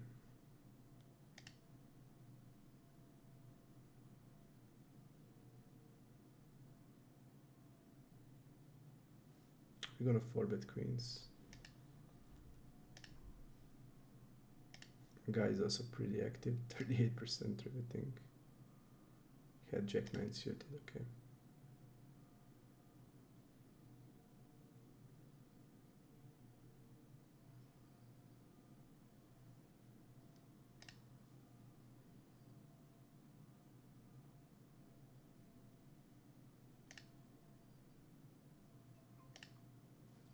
We're gonna go 1/3 on 6, 7, 8. It's not connecting that. I mean, he's gonna have 9 stands, but he's not gonna have like 6s, 7s a lot, so, or even 8s.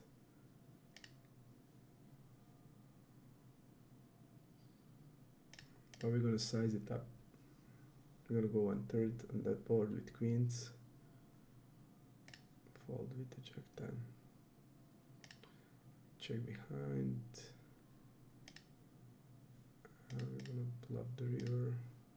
We're gonna have a lot of ace-x that just give up, like ace-5 that just gave up, or ace-6 on the turn.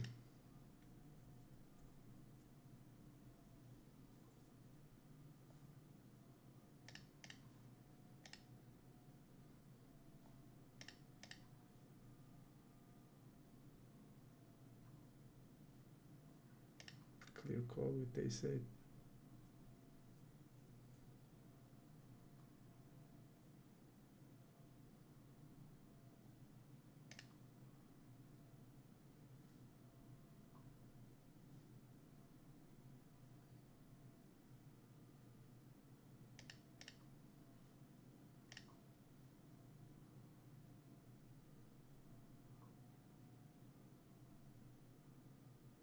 A lot of queen 10, king queen will still keep betting on the turn.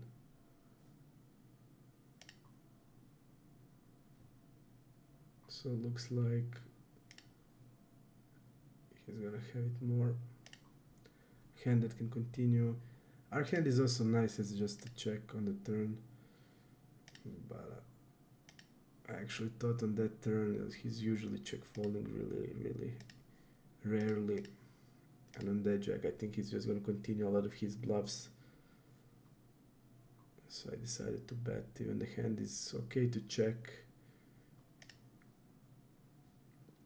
We locked the board to protect some of our ace-x hands, to protect our pairs.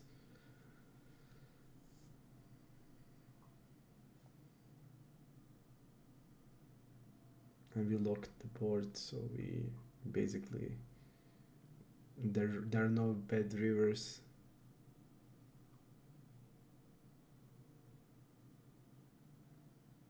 And usually when we stab that ace on turn, we are more polar, so I need to size it up a little bit. There's no sense in bet like 1/3 there. Like it has sense to bet small on like these low connected boards,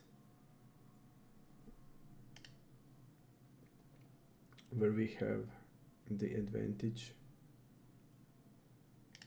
Like let's say 4, 6, 7, we're gonna have all the sets, a lot of pair plus draw 2 pairs.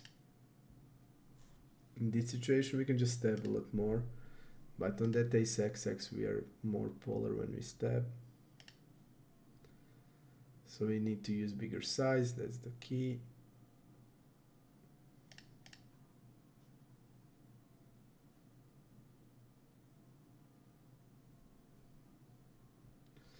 I didn't check this guy river bet pop-up just to see if he has ever bluff raising, and unfortunately he never ever bluff raised, ever.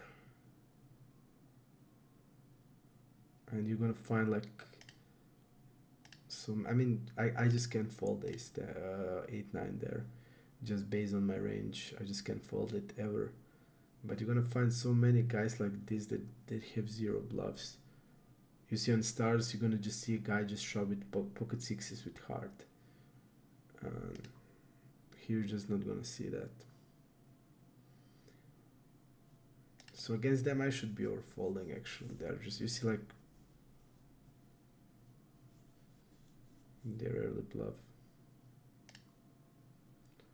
Especially some lines, they basically never bluff. Like their raise river as a bluff with a shove is non-existent. I'm gonna go like this. In this session we raised river as a bluff like 5 times. They don't do it ever. So definitely when it's that case we should be overfolding to their raises, and I'm not doing that. I mean, usually I don't fold ever a hand that I know that I need to defend by my range, but it wouldn't be a bad idea to do it, when especially when you have like this where it's showing you with all sizes what are they raising, bluff raising, calling bets with. You just see their complete strategy, and if there's no bluffs there, guys, there are just no bluffs. There will never be a bluff.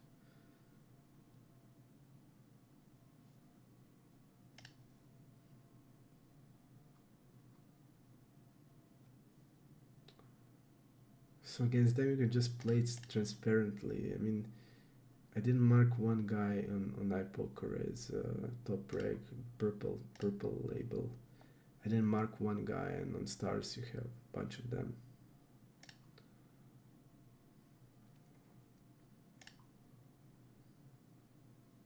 We can lead or check. We're not leading all our 9x, we're splitting, mixing strategies still, so a lot of our 9x is still in a check. We're gonna go block the river here.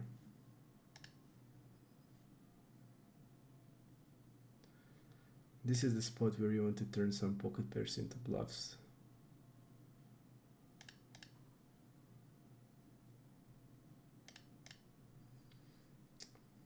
If not, you're not gonna bluff. That queen, a lot of your bluffing range goes there, so you need to turn some pairs into bluffs.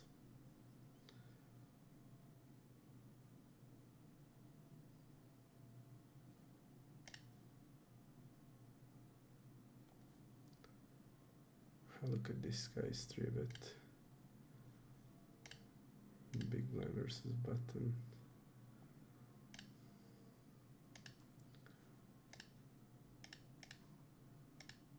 It's gonna be around 10%. so it's not gonna be linear. It's only gonna be a polarized range. It's gonna be linear range. It's pretty much gonna be like nines. Let's see if he's calling pocket eights. He did call ace queen. Checking behind. Checks this board. Let's see big blind versus button.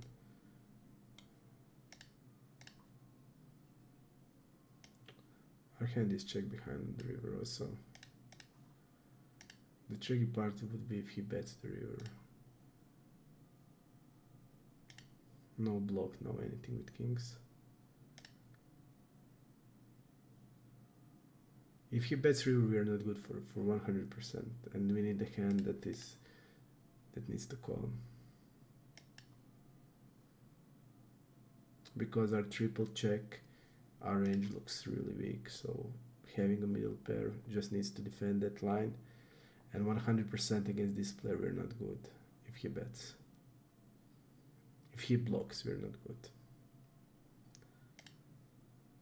And sometimes you'll come in that situation, you know, you have a hand that needs to defend always, and you're gonna be against the guys that your call will never be good. So in a lot of spots, to have a great win rate, you need to deviate from the GTO. So it's just like it is, like exploits are making money.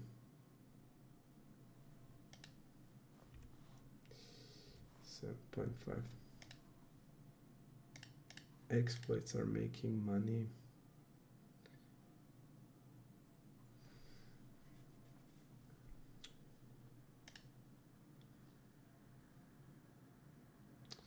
We are guys close to 4 hours. We're gonna end it.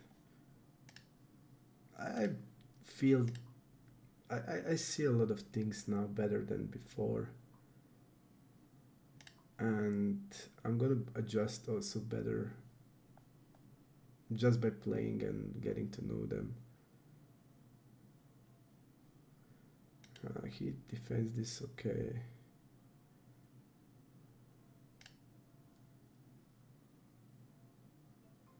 I'm gonna go with Norbert here against him. He defends this line. We're now saying we have straight. He calls okay.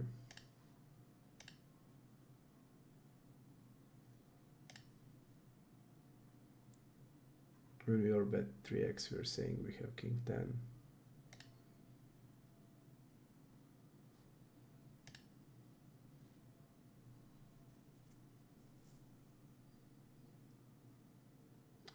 That sometimes I like to go like a 6x also on the rivers, because he's having a bluff catcher there. I'm not sure if he's realizing that.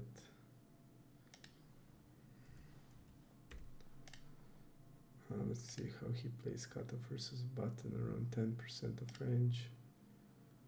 10% should indicate he has all the pocket pairs. Against this guy we're gonna fold, he's not full stack, and really tight. Really tight. We're gonna click here, leave all tables, next big blind, and we're gonna end the video. Guys, I'm just want to tell you, if you enjoy the video, please like it so we can grow the channel, and if we get on this in next week, this 100 likes, I'm doing a Twitch with Zoom. So if you want to see Zoom, click like. If you like the video, you can also click like, and we're gonna see each other live. No matter, guys, if you like Zoom or not, we can play together, talk about ranges. You can ask me a bunch of stuff and I will give my best to answer everything to you. I feel the better run is coming, guys, and we're gonna crush this Ipoker like we did crush with stars. So Good things are coming, guys. We're gonna see how we did today. We were okay. No, we basically did like like I did lose the other day. So around eight, eight binds. So yeah.